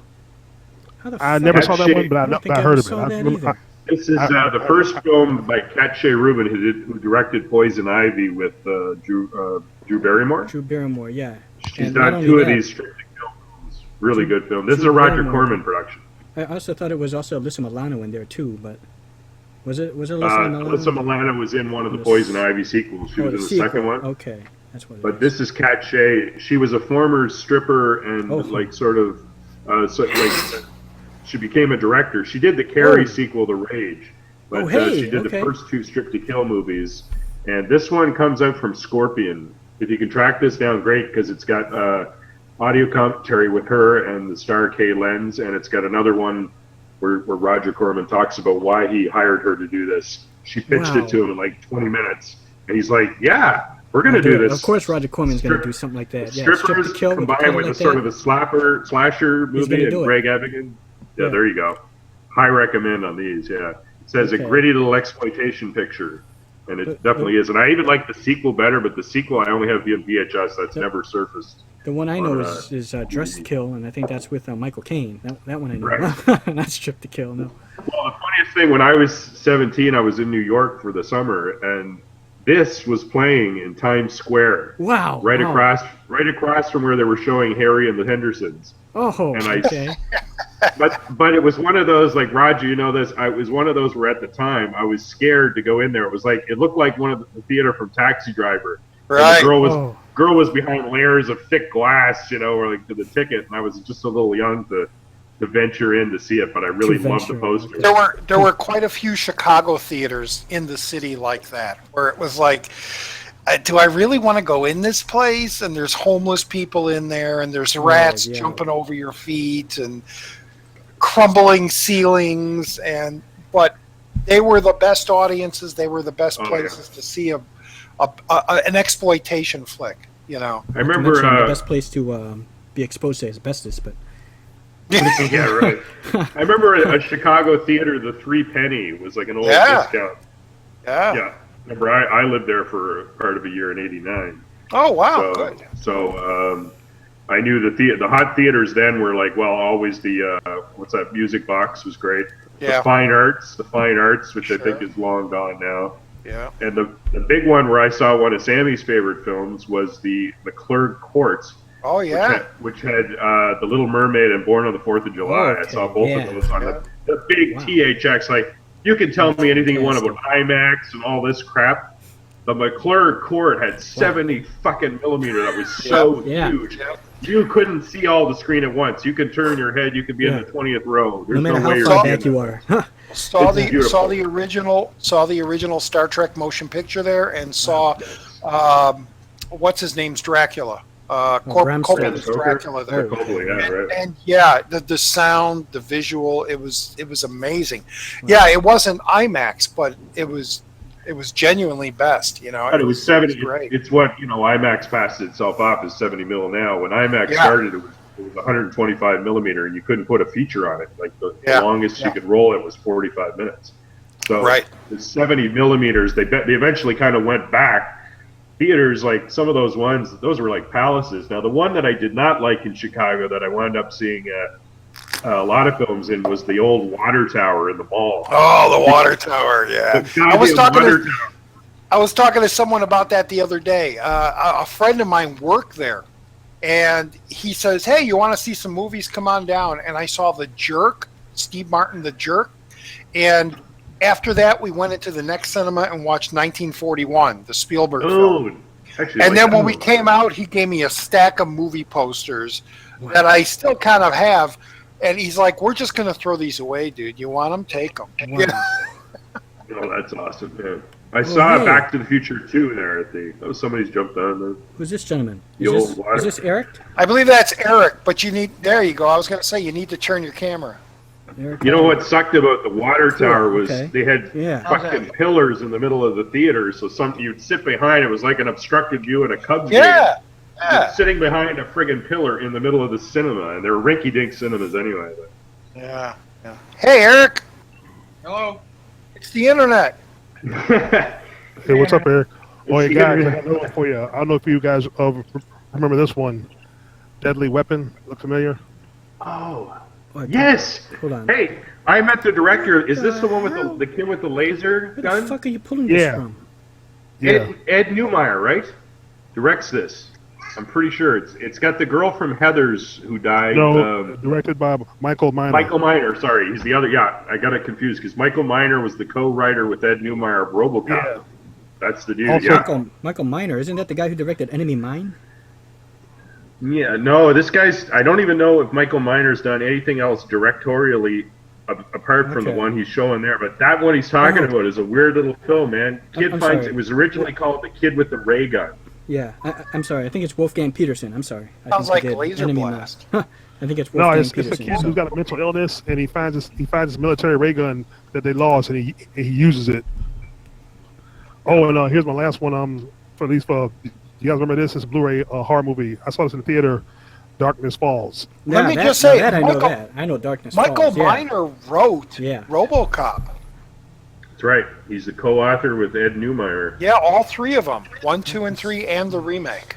I think that Oh, one also nice. stars. Hold on here. The girl that was in from Buffy. What the fuck was her name? Yeah, it is. Yeah. Emma Caulfield. Emma Caulfield. That's Yes, it. Emma Caulfield. Yeah. But this was good. Is that This the is what one you that call Tooth- yeah, Tooth Fairy Killer one, Tooth right? Fairy. Killer Tooth Fairy. Yeah, Tooth Fairy. Yeah. Yeah. Different from Don't Be Afraid of the Dark, which I have right over there. The Guillermo del Toro. That's also Tooth Fairies in there. Got to watch out for those tooth fairies. Wait, Yeah. Don't Be Afraid of the Dark aren't tooth fairies. They're just little people that live in the vents. No, they I say remember that tooth. one, yeah, They I say saw that tooth. They say Tooth Fairies Because because I you, gotta have, get- you have to I put found the one. tooth. You have to put the Downloaded, tooth in the bowls. Do you guys remember the cave with them creatures? It's got Cole Hauser in it, and Mark Sess's in it. They go down looking for this cave, these creatures, and one of them gets bit, and he's possessed, becomes possessed. It's like they're creatures that live in the dark, and they're like. I was going to say The Descent, but Cole Hauser wasn't in The Descent. No, the cave. I don't know that one. Cave. either. Hold I on, like Cole Hauser. I'll pull up the cave. I downloaded Is it. that a but, VHS? Yeah, no, okay. No, it's on Blu-ray and on DVD and probably on Blu-ray too. Because Blu-ray, there's one copy I found on Blu-ray, but it's overseas. I never Oh, saw it yes. here in the States. It's hard to find. But the cave is I gotta pull it up on the screen here. Hold on. I don't think I ever saw the cave. Put that in I my saw it in the theater. And the other one we're thinking of is the other one's called Inner Sanctum. Alone in the Dark. It had Christian Slater in it. Remember Oh, Right, Alone in that's the a Dark. Uwe Boll. creatures- Yeah, it's No. Uwe Boll. the creatures that come out of the closet or something? Uwe Yeah, I didn't care for that one. I got a terrible director. His thought House it of was the pretty Dead. good. I House of the liked it. Dead. That movie was shit. Yeah, I'm gonna defend a couple of Yes. Uwe Bolls because I of political enjoyed- Oh, incorrectness. you want to This know is what I one did of them. like? Oh, Assault. Okay, I never. This is a fine Uwe Boll, and I also Assault like on Wall Street. Rampage a lot. Yeah, you know this guy from Prison Break. Dominic, yeah, Grissom. that guy. Oh, yeah. Yeah, he's on Legends Worth of checking Tomorrow out, as yeah. well. But you want to know what? Uwe Boll I actually did like was what's Okay, it guys, called? here it is. I'm Dungeon on screen Siege. share. In the Name of the King. I thought that was actually pretty good. Ah, right. I That's like Dolph that. Lundgren. Yeah. He did the Blood Rain Oh. films, which I think I. Yeah. Hold on, Eric, you were Eric, you were going to say on something? screen share. No, I said I'm a huge Uwe Boll fan, and even I don't like Alone in the Dark. Yeah. Yeah, that's a tough one. That is a tough one. I also like Uwe Boll. Yeah. Hey guys, There we remember go. that one? Okay, I've seen. That's the one. Okay. Tremors I've never ripoff. seen Tremors it, poster but yeah, ripoff. hell yeah. Yeah. Show that I wanna poster see that again. one. It looked like about 4 movies flashed before my eyes, like Phantoms That's and cool. Yeah, The Tremors. Tremors. Yeah, and that Tremors. You know where I saw that? Roger was at the Chestnut Station, Chicago, Oh, yeah. where I remember also saw Do the Phantoms. Right Thing. With Rose McGowan and Treat Williams. That was actually pretty good. Wait, Hey, Phantoms. Ben Oh no, Affleck. I'm sorry. That's Deep. I'm sorry, Deep Rising. Okay, yeah, Ben Affleck. I'm thinking Deep Rising. That's the one. That's the one with Treat Williams. Deep I'm Rising's sorry. good. I have that. I on the love table. Treat Williams. Yeah, Yeah, I Treat love that Williams. movie. Yeah, Deep. Mill Now Creek has what? that out. $3. Isn't that Phantoms? Phantoms. Yeah, I With remember Ben now. Ben Affleck? Affleck. Yeah, Ben Affleck. I know the one. The creature comes out like How about- from the ground, like in the street, and everything at the Mm. end. Yeah. I like that. But look, this one has Cole Hauser in it. Mark says that I try. It is on Blu-ray, but it's hard to find. But I found a copy over in Japan. I just haven't bought it yet because it's it's really hard to get a hold of. But that's the. I like that you do these extensive searches. Yeah. Yeah. That's the good thing. There's Deep Rising on a 2-pack. Yeah, there we go. That's a Yeah, double that's pack. the one I got. Yeah. Good 2-pack. The Puppet Masters I still haven't watched. That's the old Donald Sutherland one. That's what's It's okay. I It's don't Famke, care yeah. for it. Okay, yeah. It's sort of a Oh, wait a Deep minute. Rising. one. Okay, it's Famke Janssen, and the Rose McGowan one, that's the one with Phantoms with Ben Affleck. I'm sorry. Yeah. Yeah. All right, so I got that crossed. Okay, yeah. Yeah, it was right after Scream came out, so Rose McGowan was sort of on the rise there. Oh, yeah, Yeah. God, is she gorgeous. Man, she Did was you supposed ever to play see- Red Sonja, but she didn't. I was surprised Deep Impact didn't make much of an impact. Deep Rising. Rising? I would have loved to have seen a sequel to that. You know, I mean, they're stranded on that island now, and there's some creature there. And Treat Williams' character is so charismatic, you know, Yeah, and love that guy. Famke Janssen, Jensen, Okay. and yeah, it was like, oh, where's the sequel to this? But yeah, it just didn't do well, I guess. Yeah. God. It had this Rose right sense of McGowan. humor and horror and monster movie to it. Yeah, I gotta get that one. But the only thing, that's a Mill Creek thing. And how's the transfer on that? How's that look? Both Oh, It's not bad. They look great. It's okay. Yeah, It's it looks, not bad. Looks it good. looks And quite it's two good. movies Yeah. on one, but it's okay. I mean, Their it probably has no Blu-rays features, are but- pretty good, I think. Yeah. Yeah. Their Blu-ray, as far as Oh, Blu-rays picture, are awesome. it's good. Okay. 'Cause Blu-rays I are heard Mill Creek's awesome. getting better. Because look, half my collection I had on DVD. I turned my DVD collection in. Every time I find a movie I have on DVD and Blu-ray, I get the Blu-ray and I turn the DVD in. So I don't need it anymore. Yeah. Ah. No, Mill Creek has been doing some really good stuff lately. Really good, yeah. I got that '70s show, the television series that they Okay, that's released, Mill and it looks amazing, clear, sharp. You know, I mean, they really did a great I job. think they're on going to do an amazing job with Knight Rider. I've got that pre-ordered in Miami Yeah. Vice Wow. because Yeah. I've seen their DVD transfer of Airwolf. I just bought season 1. They have it on Blu-ray, but that is one of the best DVD transfers I've ever seen of the Wow. vintage series. I mean, I have some, and they're good. I'm very picky with the kinds of Mill Creek that I do get, because some of the stuff is, can be pretty bad, but then Yeah. stuff like, I think it's Krull. There it is. I have it up there. There's Krull. There's Legend of Billie Jean. Those are Mill Creek. Devil Those are- in the Flesh. You know this one, 1998. Devil in the Flesh with Rose McGowan. It's sort of okay, a movie Devil in like the The Flesh. Crush. Yeah, Mhm. it goes under another name, but it's a really good little one. I think it's only been on VHS, but it's worth a look if you like Rose McGowan. You got to see that. You kind of have to give Krull a pass, Sam, because that movie was not that great looking anyway, and the special effects really made everything look grainy Yeah. No, I So like the way it- it looked.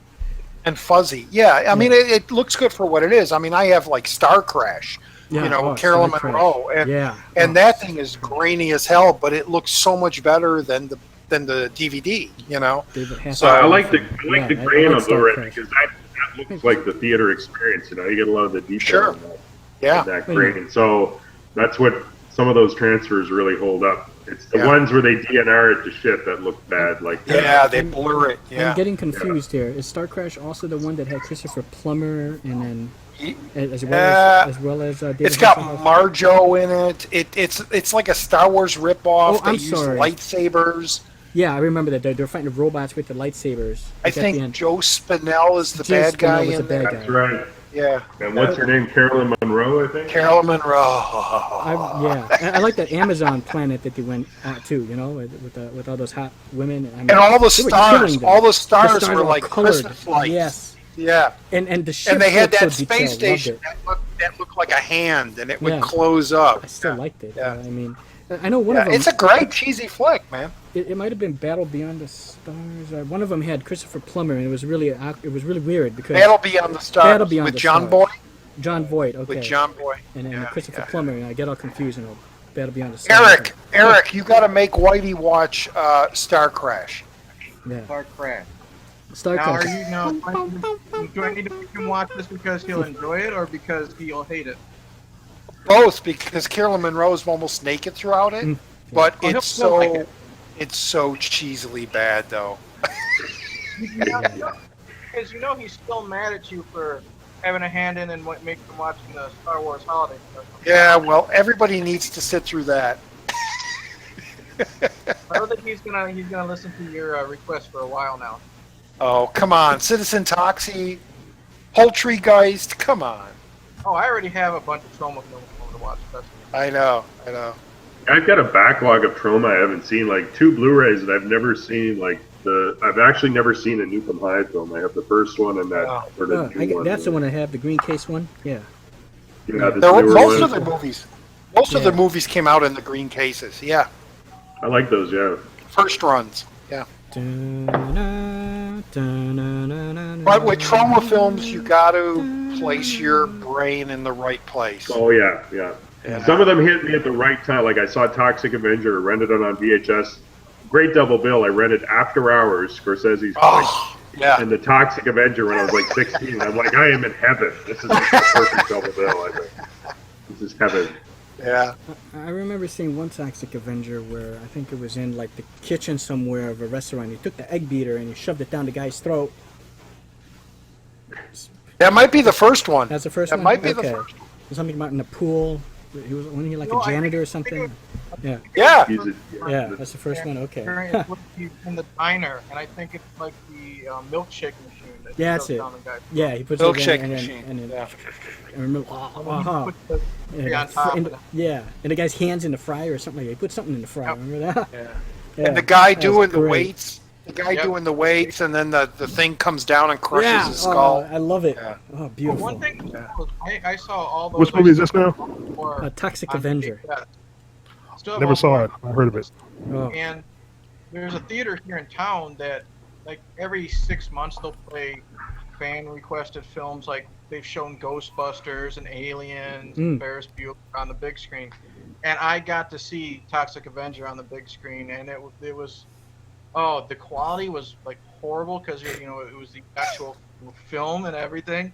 But it added to the fun, yeah, Yeah. I like that. So sometimes graininess does add to it. Like the poor quality gives it a Yeah. quality. There is a group of Blu-ray people out there that are a little upset when there are these classic, really grindhouse movies like Toxic Avenger, even Animal House. John Landis hated the transfer because he said it wasn't grainy enough. Ah. They made it look too good, and Oh. Animal House is supposed to be this grainy, old drive-in movie. Cannibal film- Holocaust, the same thing. It's like they make it look too pretty, Yeah. and it's supposed. The charm of it is watching it on VHS and Yes. watching this old grainy, Yes. I like bad, that. blurry quality, because that's what I like that. almost stuff. adds a character to it. You know. Yeah. I would disagree just with one thing, Roger, and think that the grain is better preserved on the Blu-rays because it's more like the theatrical experience of the grain. You know, that sort of active grain. Well, that it we depends on get the depends details. on how good your theatrical presentation was That's- when you first saw it. Right. Yeah. You know, I've never seen Cannibal Holocaust in the theater, but I saw it on VHS, and that's where it affected me. And when I got the Blu-ray, it was like, this is too clean. Yes, it's, that's like it doesn't. A lot of It's, us, yeah. yeah. Texas remember the Chainsaw would be a VHS. good example of that. Yes, that one too. Yes. Saw that on VHS first, and I liked it cleaned up too. But you're right that there's a certain there's a dark that sort of the effects might work better sometimes in movies like some of those old ones because you don't. Yeah, I know what especially you're those talking about. Look at this. Argento films. When Yeah. I first got Flash Gordon on Blu-ray, I said, okay, this looks That's really another really one. weird. The VHS copy I did off cable, and then probably the DVD probably better, but for Blu-ray, you can tell the special effects are just obvious, just too obvious. Yeah, I mean, yeah. you It can tell almost exposes all the all everything they flaws. did, Yeah. you know. But we're talking about two different things in one way though, because grain is one thing in my mind, and then when a print is too clean for the material that it's showing, that's like a whole. But But I know what you're saying. Like the VHS charm is something. And like you said, Here, the guys. DNR stuff, you DNR too much. You Ah, scrub it. that and then- Predator thing was No. awful. Yeah. Yeah. That was so Alien bad. box set. Oh, nice, yeah. The Alien box set. Mythology, yeah. I love that box set. They got exactly that. Oh, who here remembers Saved by the Bell? Oh, Intruder. I never Yes. saw that. By the bell. Oh, Saved by the Bell, yeah.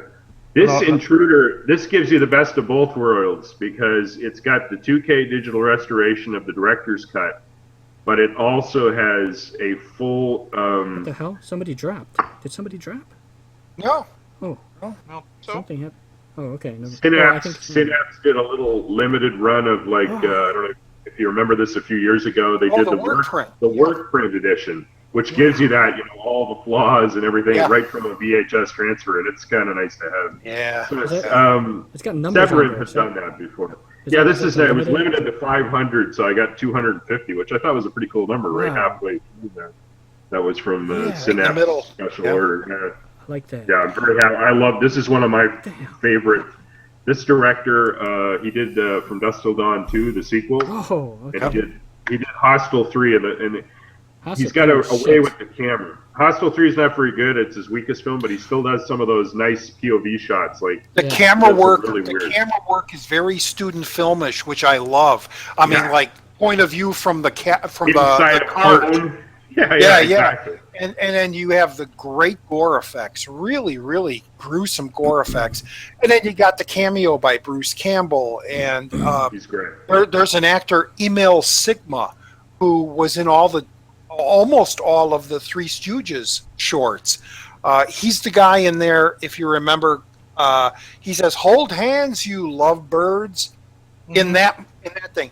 And I think there's another cameo by, is it Ebb from Green Acres, I think is in there? It could be. Yeah. On the top it says producer of Pulp Fiction and Glorious Bastards. Yeah. It is. And then Ted Raimi, Bender. Sam and Ted Raimi. Ted and- Raimi, yeah. Well, he's in that thing right there. Sam Raimi's in Intruders? it too. Sam Raimi did Intruder, Yeah. Okay. Yeah. No, did you guys remember Saved by the Bell? It wasn't a movie; it was a TV series, the comedy, the sitcom with the teenagers. Oh yes. I never saw that, but I know.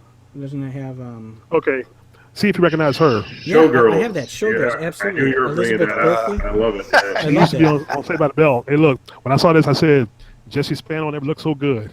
I got the Yeah. box set of that. The DVD box set that came with shot I love glasses. Showgirls. It Yeah. came with the blindfold, and it came with That's right. pastries. I got exactly that. It's my dad's.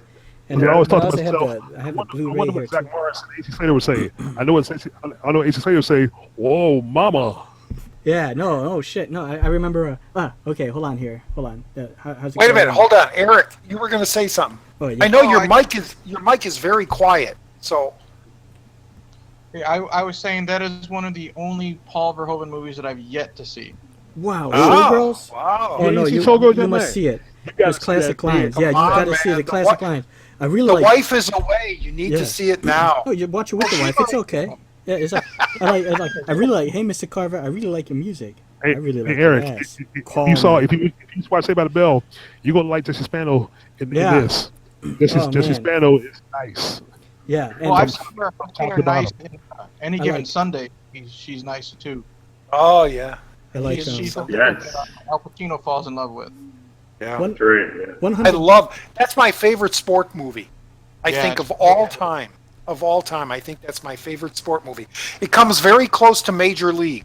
Major Yeah. League, Any Given Sunday.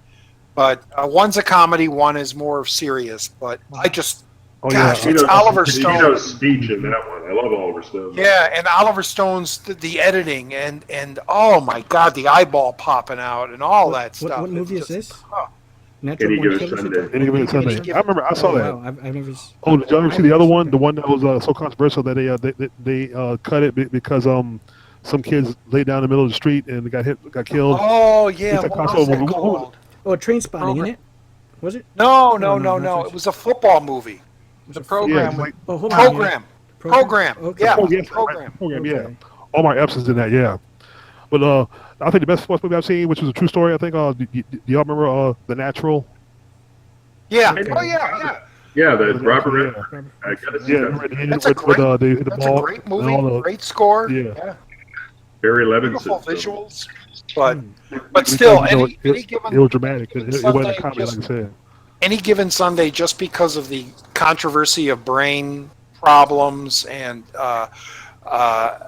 the editing and the violence and the competition and the stuff going on between the managers and who's going to take over the team and stuff. Any Given And then- Sunday.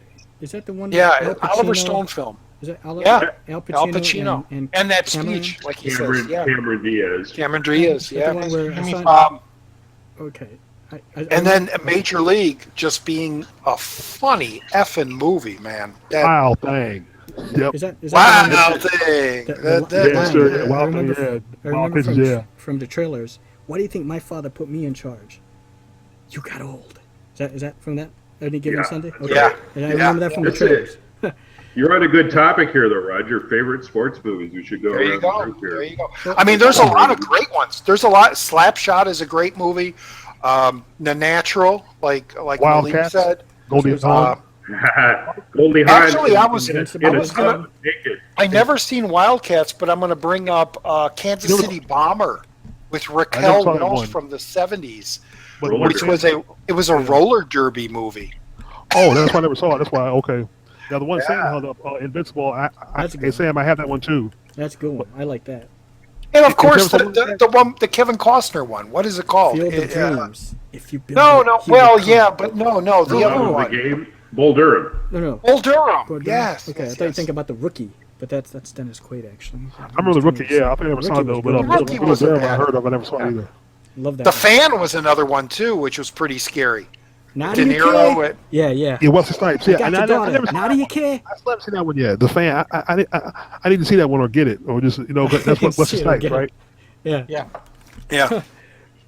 There's another movie called The Fan that I always think of first, which is an old Michael Biehn slasher with what's her name? She's an icon, a real Hollywood icon who's stalked by an obsessive fan. See And that it's Michael Biehn in an early role. Yeah. that reminds that movie, the one you're talking about. I know what you're talking about. I just can't think of it. Oh, The Fan, right? It's The Fan. Yeah. Reminds me of Tattoo, the Bruce Stern film.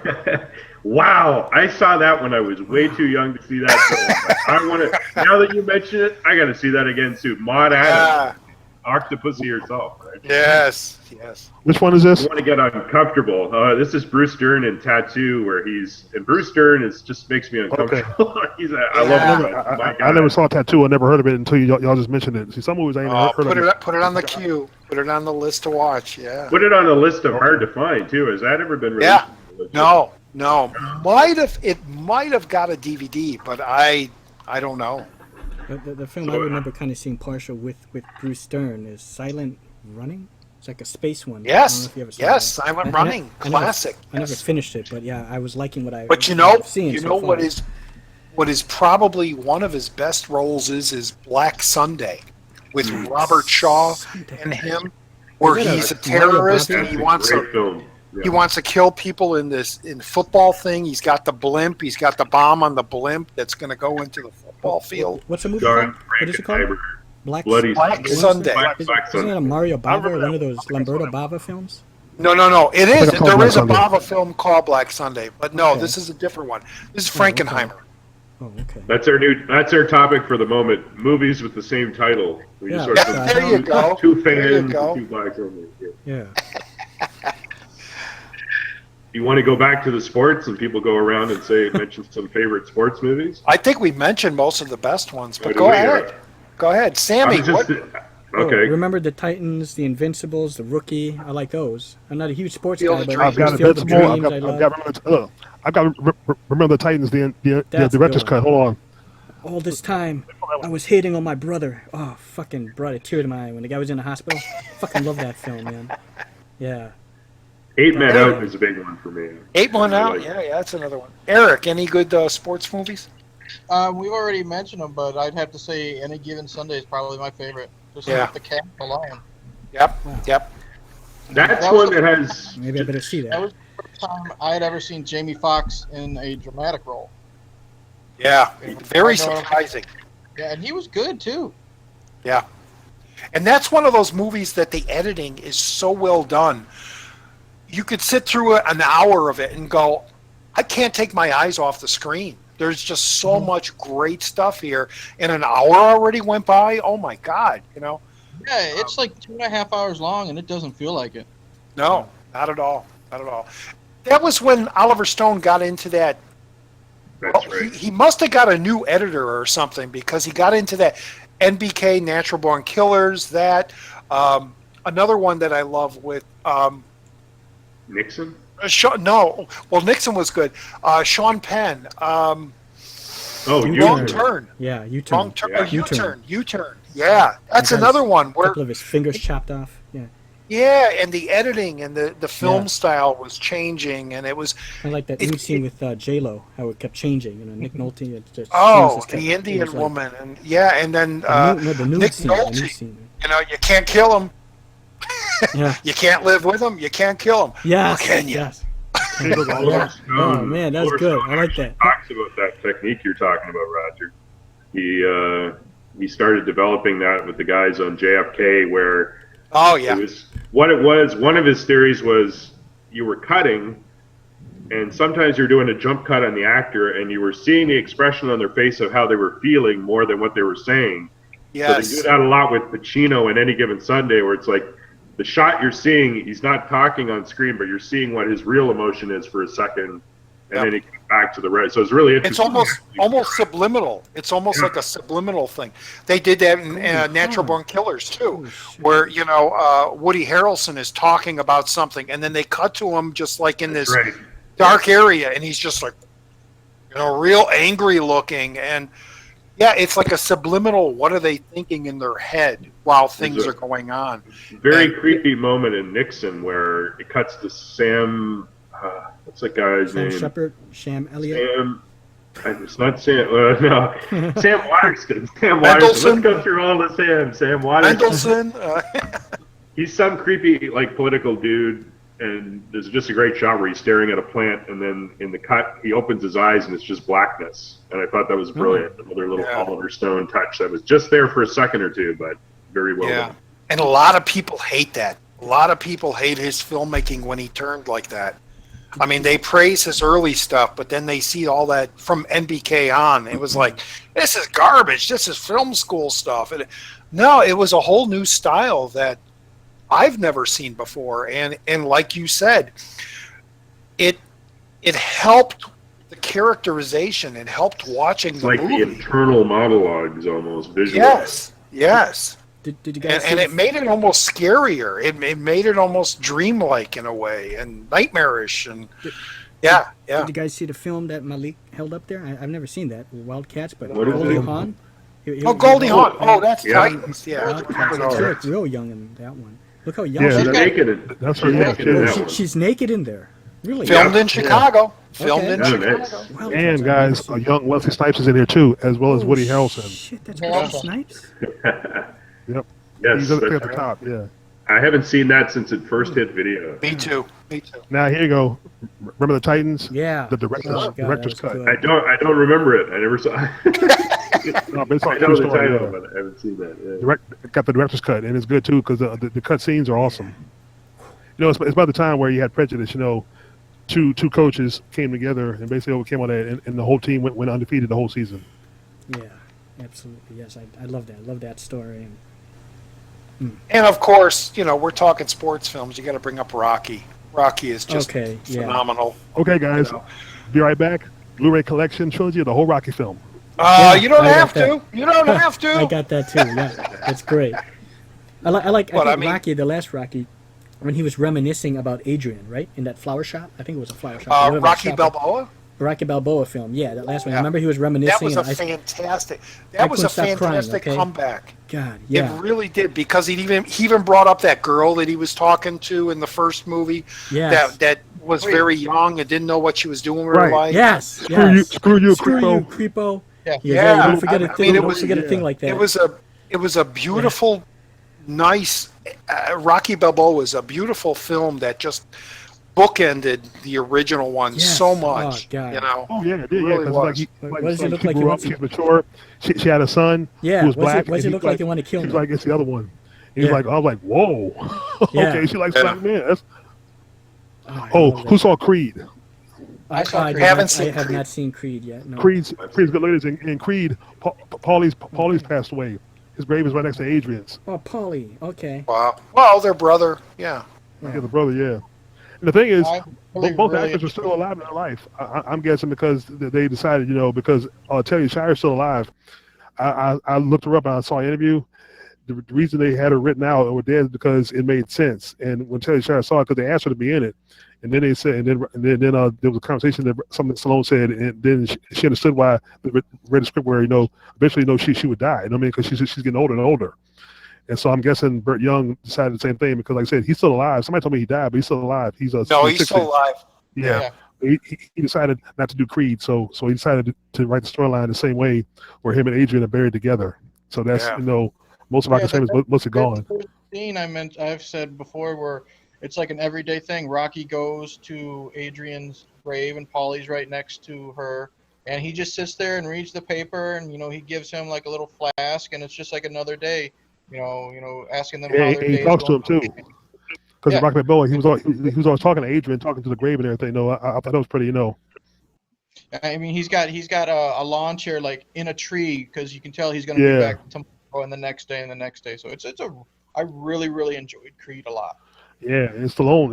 Stallone's awesome. I mean, you know, to see him go, to see him revisit those roles, it makes you nostalgic, old school, but but you also know it has come to an end. You know what I mean? So I'm thinking Creed is the last time we see Rocky, at least for a while. I'm guessing. It might be. It might be. They might bring him back for Creed 2 if they're going to do one. But I seriously think they probably will kill him off, or he'll die off in the next one, just to end that character. You know, and if Creed does well, they'll continue on. But I also heard they're doing another Rambo film. That he wants to do. Oh, they are Rambo good. film. Yeah. No. Oh, yeah. Because the last one was awesome. I got the last one too. I got the entire Rambo trilogy. But they're going through with a TV series that he has nothing to do with. What? Yes. How could you do a Rambo TV show? Yeah, hey, there was a cartoon in the 80s. Oh, it was. Yeah, it was. Oh, now one thing that's a bigger question. How can you do an animated character? Yeah. No. Do you remember the Rambo cartoon they did years ago too in the 80s? Now I remember that. I used to see it. That's what he just said. That's what he just said, Malik. Yeah. No, but they've already done a Rambo cartoon years ago in the 80s when it was still fresh. I used to watch a little bit of it, but it got canceled. But if they're doing a Rambo live TV series, I don't think that's gonna work. No, but the last Rambo was fantastic, being R-rated or unrated, whatever. The violence in it was amazing. It's the unrated cut. Yeah, I got it too. I saw it in the theater. Yeah, and it was again just like Rocky Balboa. It was a perfect comeback for that character. It was brilliant. I'm going to have to report you that guy that theaters with my friends.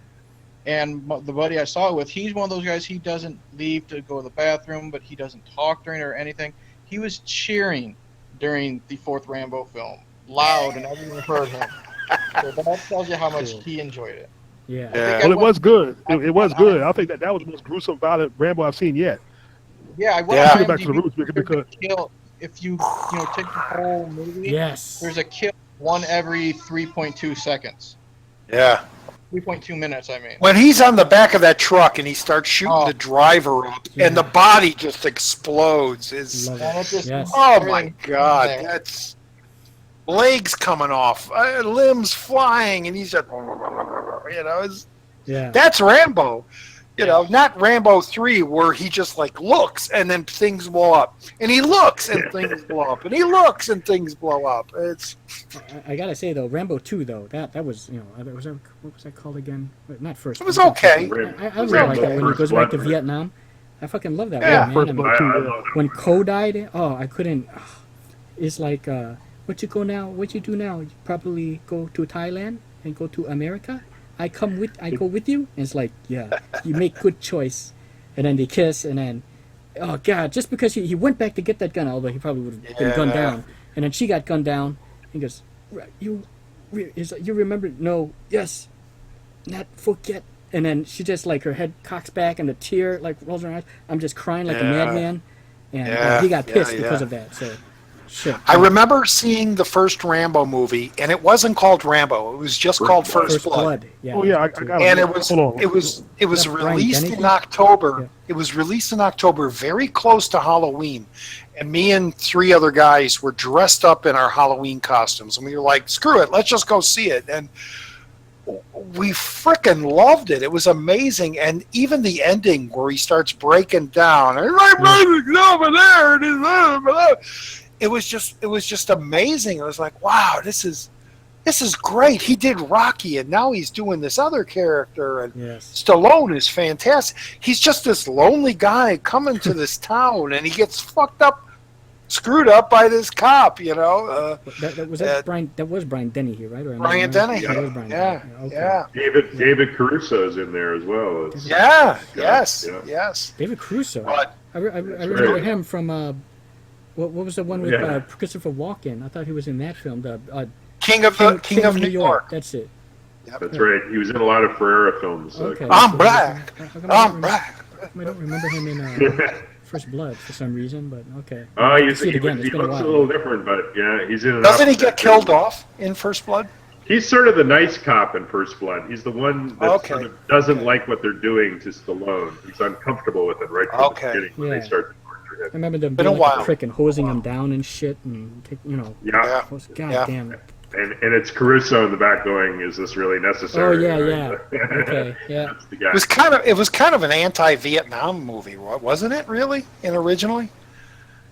Well, it's based on the book, and what's cool about that one, David Morrell wrote the books. He actually wrote the sequel book based on a screenplay like James Cameron was involved with. So he actually wrote the novelization of, usually writers distance themselves from the filmmaking, but he really liked where they went with the character in the second one, but he said, let me do the novelization myself.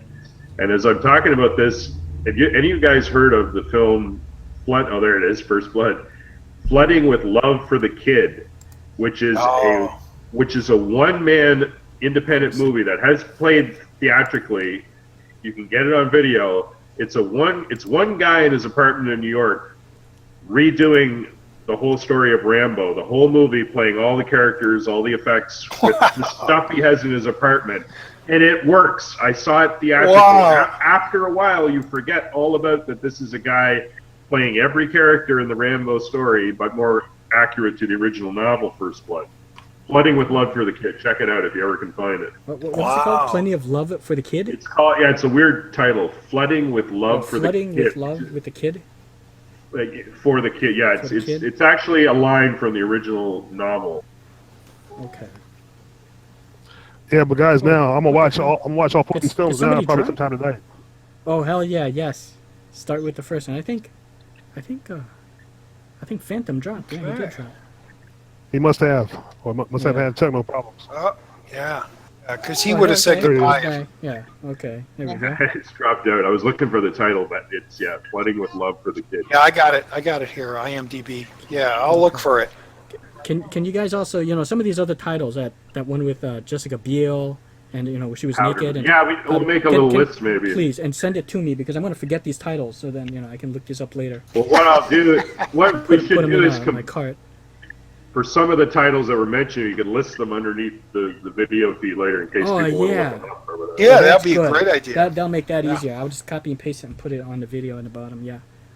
So Okay. because Malik showed quite a few, and I mentioned a few, but that's that's cool. fantastic. Yes. Yeah, and just Of do course, a yeah. Like I said, search. here you go again. First Blood. There you Where it go. all started. See, I got the. Do I have the box set? I think I have some Rambo kind of box set. 2. There. It's all like a, That Sammy, came out- you somebody might told- have the version that says Rambo First Blood. no, yeah. Well, I have a box This set is with Rambo like all 3. of them together, not like that. Well, it's the most confusing But it's titling Blu-ray. ever, right? It goes from And First like, Blood. this was good. This was the latest one, last one. This is Yeah. bad. Right. But look at the titling, Yeah, Rambo. First Blood, and then And Rambo Rambo two. First Blood 2. Part Yeah. 2, and then Yeah. it's Rambo 3, and then That's it's it. Rambo. Yeah, that's it. So if you're, That's right, if you're so lost, messed up. Guys, extended cut. Yeah, They were. hell It yeah. was going to be John Rambo, but that's they right, decided John Rambo. they decided not to call it John Rambo because Rocky Balboa just came out, and they just thought it would be stupid having Ah. Stallone do movies with the title characters. But I think this actually Right. made it more stupid, just having Rambo follow Rambo 3. Made I it more wonder- confusing.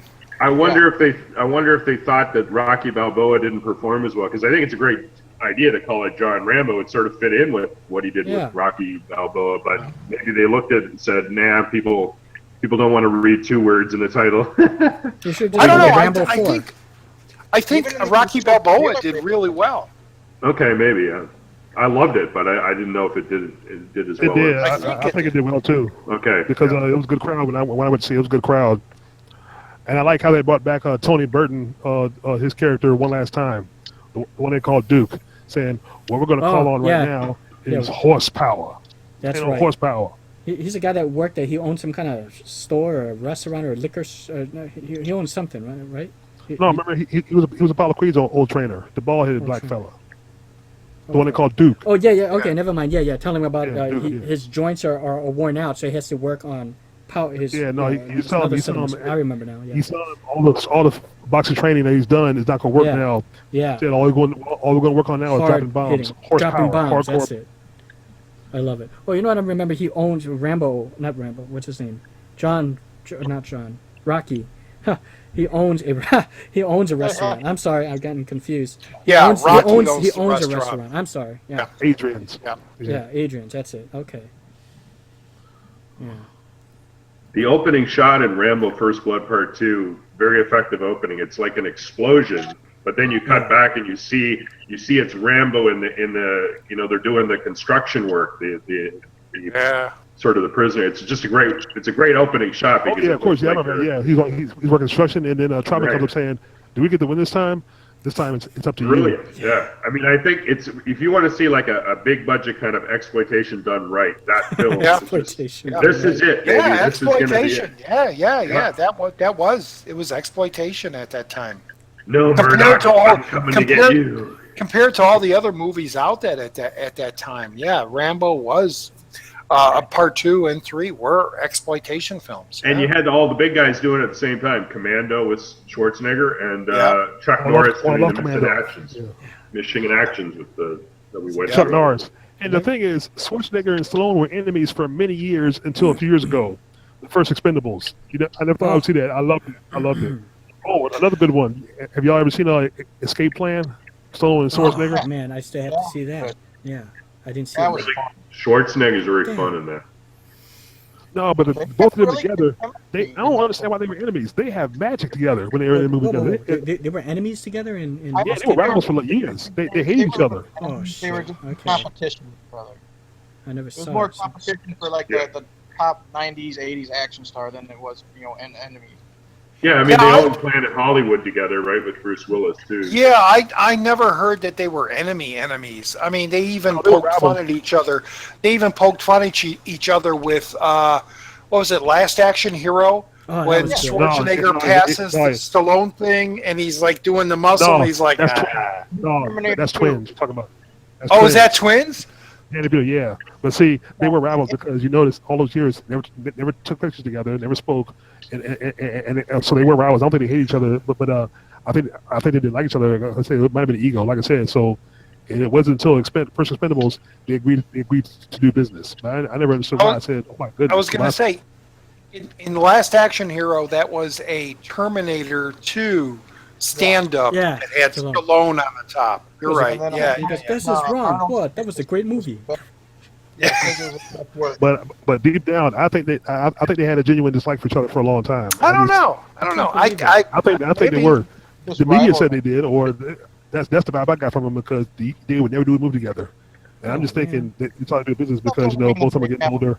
Beef with each other just because they don't do movies together. No, but when they're together, it's magic. I love it. I love them It's together. magic. And they've done 4 movies together now. All the Expendables and Escape Plan. And I'm hoping they do some more together. Oh, another good Stallone classic yeah. one. I'm gonna hold up to the camera for you. Hold on. This is a cop one he did. I'm pretty sure y'all remember this one. Cobra? Cobra. Okay, up against the cults, right? I actually got that one too. I remember seeing that on VHS way back. That's cool. Well, you know that movie Fair Game? What'd you say? Cobra? You Right. guessed it. Oh, you psychic, Yeah. buddy. Yeah, hell yeah. Where he fights a cult. Crime is a disease. Need the Yeah. cure. Check it. I'm sorry. Go ahead. I'd have to say that, as not as good as the movies are, but I accept them in that exploitation type Shut the fuck way. up And let me die in peace. The That's awesome. Expendables I love movies that. are fantastic. Got You know, Movies? The Expendable movies. The concept of bringing all these. Pop in. Sam, Oh, I'm sorry. mute your mic. Mute your mic. The the concept of bringing all these '80s tough guys together to awesome. to create a movie, I think that's a brilliant idea. It really is, and I think it was Stallone that created the whole thing originally.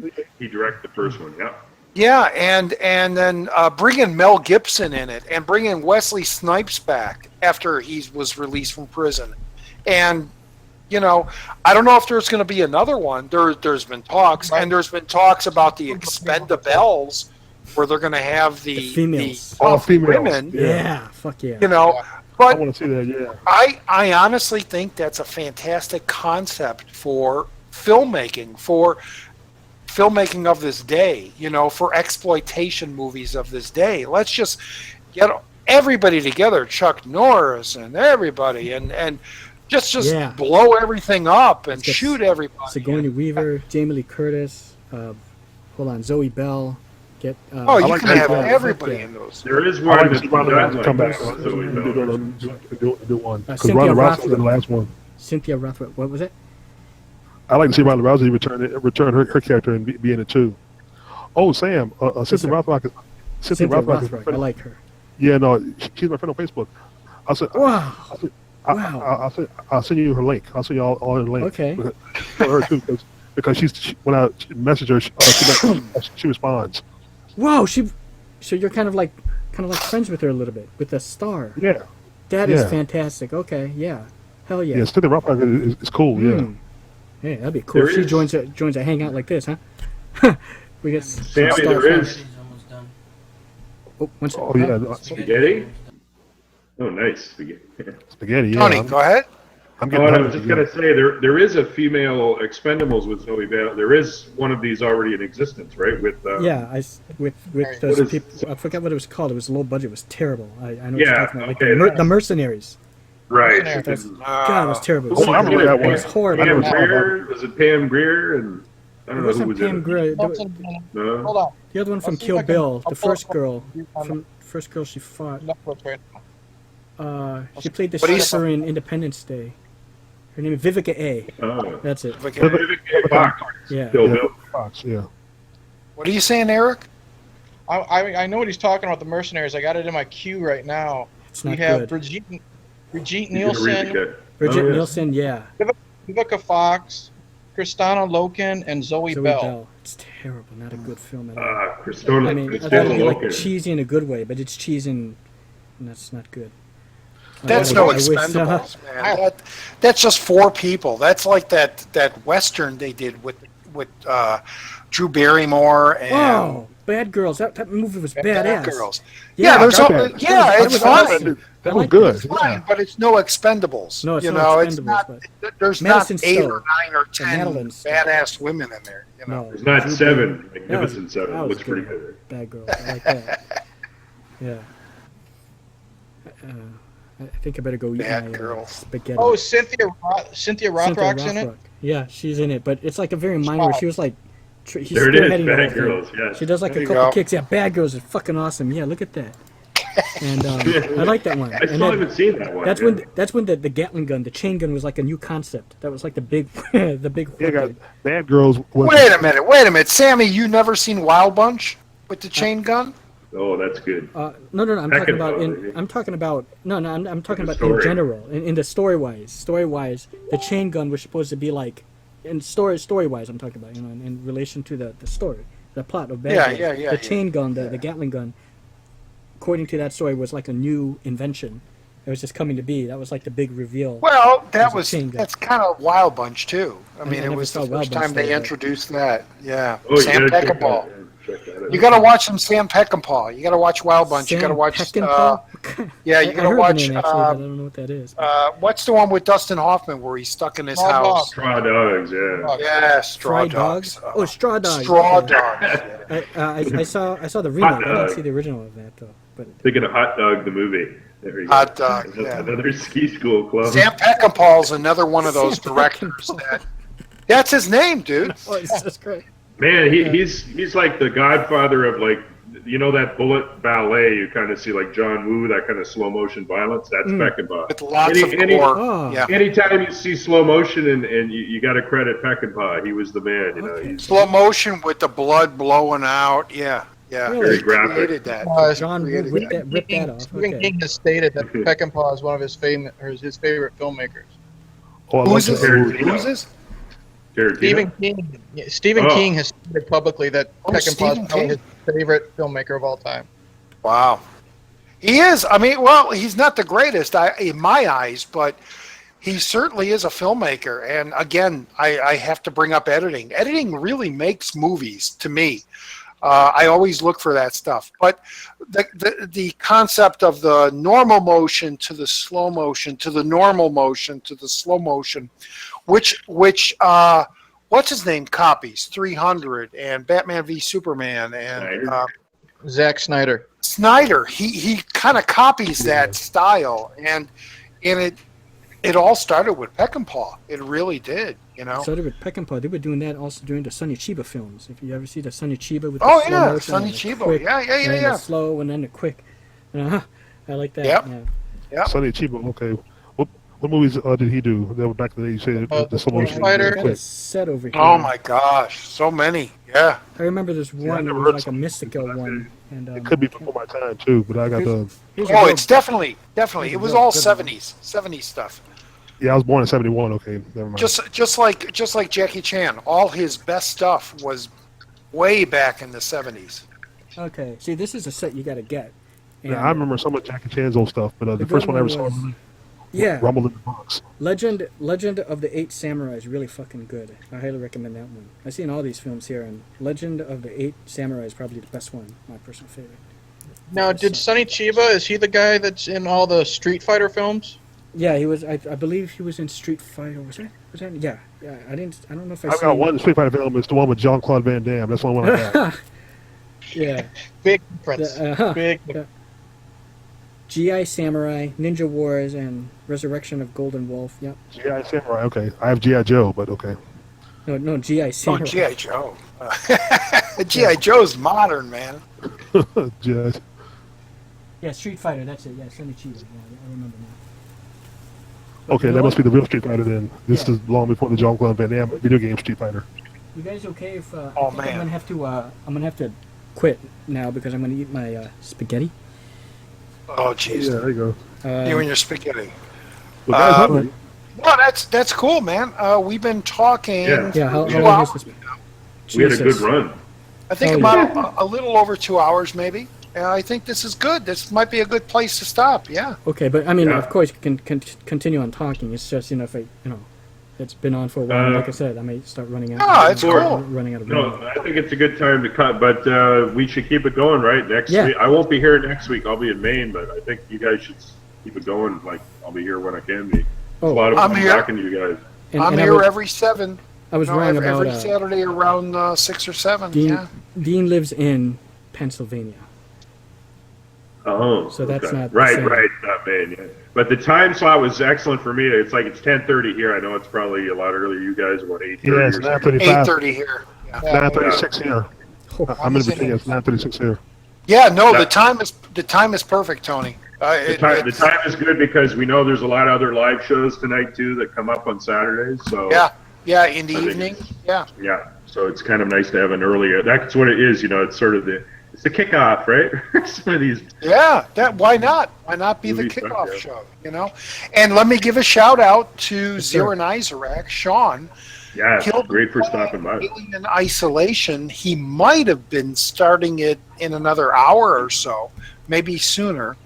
But go to Twitch, look for Zero and Isaac, and watch his gameplay live because he's having a hard time with that game. And it's very entertaining to watch. And he was an earlier guest on this chat, and we appreciate that he did join. And no, I'm taking it over, Sammy. I'm sorry. No, I'm not. no, I'm no leader, I man. I think- am no leader. Please, you guys take over. I suck. Like at I these. said, I think it's a great time for us to start. It's a nice pre-show, if Yeah. anything, to those hangouts that happen later in Saturday night.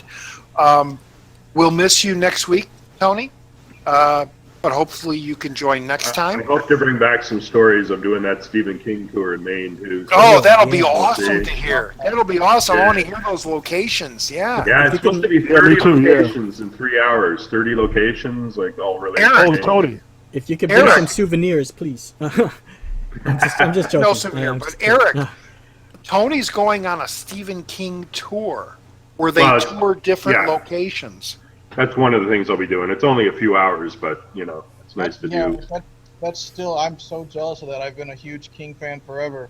Oh, I'm now nice. challenging myself to read all of his books in publication order.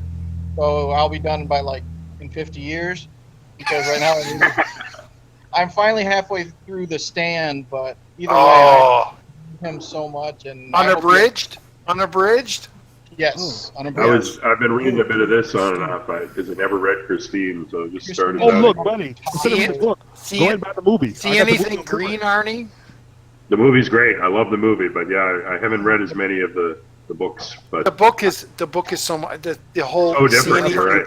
see anything Yeah. green, Arnie? You know, it's. Hey, I've Eric, seen- I've read- I gotta I have- apologize too that I have the book, but I haven't finished reading it. I never finished reading it. But that's one of the things I have. I heard the book is better because there's more details to the book than there is to the movie. Oh, and all the characters he dies end up being his riders, you know, in the Oh, back yeah. seat and Yeah, stuff. It's so creepy. It really is so much better than the movie. that's Not to not take a movie, anything- That's classic for me. No, well, here's the thing. Not to take the book- anything away from Carpenter's film. I mean, that's a great film, but the book is. But the thing is, Oh, yeah, wait. the thing is, My favorite. I'm coming out. if you're gonna do a movie like What's that, your favorite, Eric? What were you gonna say? Your favorite Sorry, go is? My favorite book is Pet Cemetery, but Yes. Christine Oh. is great. Mine too. Mine too. Roger knows That's- how much I love the film and the movie Pet Cemetery. yeah, Pet Cemetery is really creepy. King used to say that was the one who scared him the most. But I think it was his personal Yeah. favorite, or among Yeah. them. And that and Salem's Lot. I think. I started reading that after my first divorce from my wife, and I actually halfway through, just like Stephen King said, I had to put it down. I couldn't read it. I had to let a week go before I came back to the book again. It really was effective. It really just tapped a nerve. You know. Hey, you know what I'm thinking? Since we got a few King guys here in October, that should be one of the weeks. Should just be all King stuff, King-related movies, Sure. TV shows, Yeah. TV series. Like, there's a lot of stuff. There's so much rich in that to talk about.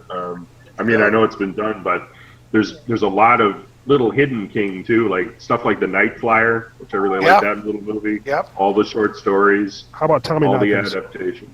Tommy And Knockers. Yeah, there Tommy you go. Knockers and the stories compared to the movies. I Yeah, mean, yeah. you know, what was the one with the rats in the basement? It was a short story. Oh, Graveyard Shift. I actually Yeah. love the film Graveyard I Shift. see. Now I love the book. I hated the film. It was, It was just a weird. story. Yeah, no, people hate. I initially did. I have grown to love that film. It's Wow. so sweaty and the location just blows my mind. And what's his name? Brad Dourif. I just Yeah. everything he does is just gold. Re- What do you think of Yeah. that one, Eric? Okay. Graveyard Shift. It took a couple viewings to enjoy it. Yeah, that's the but- same for me. Many years apart. Yeah, it's one of the weaker films, but it's one of those, you know, invite your buddies over, have some beers, and, you know, kind of not pay 100% attention to it, and you'll have fun. But I think there's so much more better films. Oh yeah, no mistake. I mean, you're gonna double bill Graveyard Shift with the Mangler. There you go. You get your. Oh, the Mangler. Oh man. Real quick, I love guys. the movie. First off, I do gotta apologize to Eric. I know we didn't touch up on any of the classic animated stuff. Remember how sorry, Yeah, didn't that's interrupt okay. you. Next time, we're gonna do that. I apologize for that. 80s, The number one, 80s huh? animation. That could should be happen like later. Yeah, it can be. Oh, like, age animation, for the guys. next- Look, I don't have any bought copies, but I do have a bunch of downloads. Yeah. I have Mighty Mouse CBS version. Oh, just from memory, Melly. Just from memory. Yeah. Just what we Yeah. watched No. as a kid. I have What- It could be like a next week. Did you Oh, remember the yeah. Tarzan cartoon? Little Nakima. That version. I actually have the Batman and Robin cartoon version with that little thing of Batmite. Remember him? That little character Batmite with the one tooth and it had a little funny ears. No, I You remember that one? No, I remember Batman and Robin guest starring on Scooby Doo. No. You need to see I this love one I saw on Scooby-Doo. Channel 6. This had Batman and Robin, Batgirl. It had some Wow. characters I never saw. There was he had one character called the Moon Man. The moon turns a guy into a Moon Man. If I You see it, had I one don't with- recall. I Yeah, remember see- Super Friends and Yeah, see now what I could do is let's see we're live. We get flagged. I could put the thing on my TV and turn my TV on and let's see the Batman animation. But like I say, we get flagged because yeah. we can do it off Yeah. air. I can show you off air. Yeah. No, we'll Hey, talk about speaking of we'll talk which- about it in another half hour. Make a short I better- list I better end of this- topics, and you can do it. Yeah. You know, I better- just want to bring up King again one last time.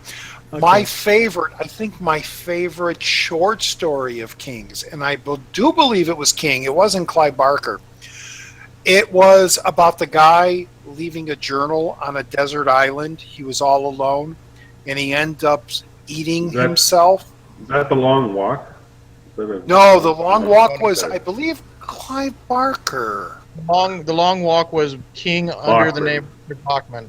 Oh, it was Bachman. Okay. No, it was a journal about, I'm on this deserted island, I'm starving. Oh, I cut my arm off, and I'm gonna. I heard of this, but yeah. And then he ends up just being a torso, and he can't even write anymore. Hey guys, I'm gonna end the recording now, though. At this point, is that okay, guys? Hold on. Okay, let's say goodbye, everybody. But it doesn't mean you guys have to leave. It doesn't mean you guys have to leave. It just means I'm No, gonna we're all gonna leave. We're all gonna leave. Let's all say goodnight. Oh, jeez. Okay. I have Sammy, plastic we're man. gonna say goodnight. Oh, it's all right. Plastic Man just splashed up. Love it. I have that. I like that. Yeah. Hell yeah. All right. We'll keep in touch, guys. We'll see you in 2 weeks. Keep it going. Night, Take care. Everybody say goodnight. Okay. Good night, guys. Hey, good night. Thanks for the invite. Wait a minute. Thank you for coming. Wait a minute. Sammy, don't turn Yes, sir. off. No, I know. It's still on. Eric, tell us all your channel. Oh, yeah. It's called Hey Internet, Eric here. Literally, you just type it in and that should pop up in YouTube. I do my usual movie reviews. I have a concept called You Hate It, I Don't, where I feel like I'm in the minority of enjoying a film. Oh, I like it. Yeah.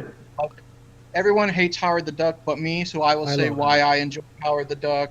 And, I love Howard the Duck. 4, I've defended Superman 4, and so on and so forth. And hey, I'll be checking that out later tonight. Sounds good. We've mentioned the 80s cartoons. I got that too, Sam. I do with my wife is we go on YouTube and we'll find a classic cartoon like He-Man. We haven't seen He-Man since we were kids. We'll do our own commentary during that, and we've done lots of 80s stuff like Gummy Bears and lots of Disney stuff we've done, just us sitting there and doing commentary. So that's the majority of my stuff is just movie reviews and the cartoon commentaries and the You Hate It, I Don't. Cool. Indie Phantom. What's your channel? What is it about? It's Indie Phantom, man. It's a movie collection, reviews, a lot of BS, and a channel without a fucking official banner, no playlists. It's no frills right now. It'll get better, Check back in 3 years. That's Indie Phantom. Don't worry about it. Malik, tell us about your channel. Okay, Professor Malik X. You can find me at Malik X. I actually have maybe another channel, Malik X, but it's a different avatar. But this one, I have a little over 200 subs. It's a mostly wrestling channel, wrestling scoops, articles, and occasional review. I do with a partner on TNA Wrestling, and but I'm gonna start doing some movie stuff too myself. I just haven't got around to it. Now I saw a movie today. I saw When the Bow Breaks, excellent film, and in the previews I saw Kong Skull Island. I can't wait for Kong. Oh, there's a shot I could have showed you. I downloaded it on my phone though. It's a poster shot of what's to come. It's called The World Will Tremble. It shows Godzilla and Kong in the poster because they're doing that in 2020. Kong versus Godzilla. I can't wait for that shit. Now is Malik X one word or is there a space? Yeah, it's a space, Malik, and then a capital X. But guys, I found another 80s horror film. This is the first horror film I saw as a kid. My dad let me see when I was 16 years old. I don't know if you remember it. It's a rock and roll. It's a horror movie about rock and roll. Trick or Treat. Yeah. See Ozzy and Gene Simmons on the cover of this. Yeah, the kid played, and look at this. The kid in that's one from Family Ties. Remember Skippy? Yeah, I looked him up. Yeah, he plays Wicked backwards, and Sam and Kirk comes to life. Great film. We'll talk about that next time. Sammy, tell us about your channels. Oh, okay. It's just 2 of them. I got this one here, which is Archmage Falaga. I do a lot of Let's Plays, a lot of Fallout 4, Let's Plays. I absolutely love that. I can't wait for Skyrim Special Edition. Yeah. And then, of course, hangouts here with fine young gentlemen. Okay. And then I also have my other channel, Falagar. I do movie stuff there too. Same as what these guys all do. Collection. I probably have about 2K Blu-rays and hundreds of DVDs. And I do some reviews as well. Okay, and keep a lookout for the Horror Globe because that might be coming back. Shout out to Aaron Pin, Toddy Walnuts, and of course, the people that were on here. Thank you, Z-Man, for also coming on. And everyone in part of our group, yes, and part of our gamers, dreamers, and moviegoers. Shout out to Leroy Green 85 as well. Okay, Yeah, this Gary is G, Sammy's Gary G. channel. And Jerry G. Yeah, this is Sammy's channel. This is Sammy's stream. I just want to say I'm Channel Downstar, Roger D. I also have a game channel called Downstar Gameplay. Please check it out. Check everybody out that's been on this stream. Please do subscribe, watch, and big special thanks for Sean for showing up, Zero and Isaac, and Sammy. I'm giving it to you. Okay. Shut it all down. Okay, so we're gonna end it here. And here we go. Stop. Oh, wait a minute. Hold on. I can stop. Hold on. I gotta hit the stop stream. Goodbye.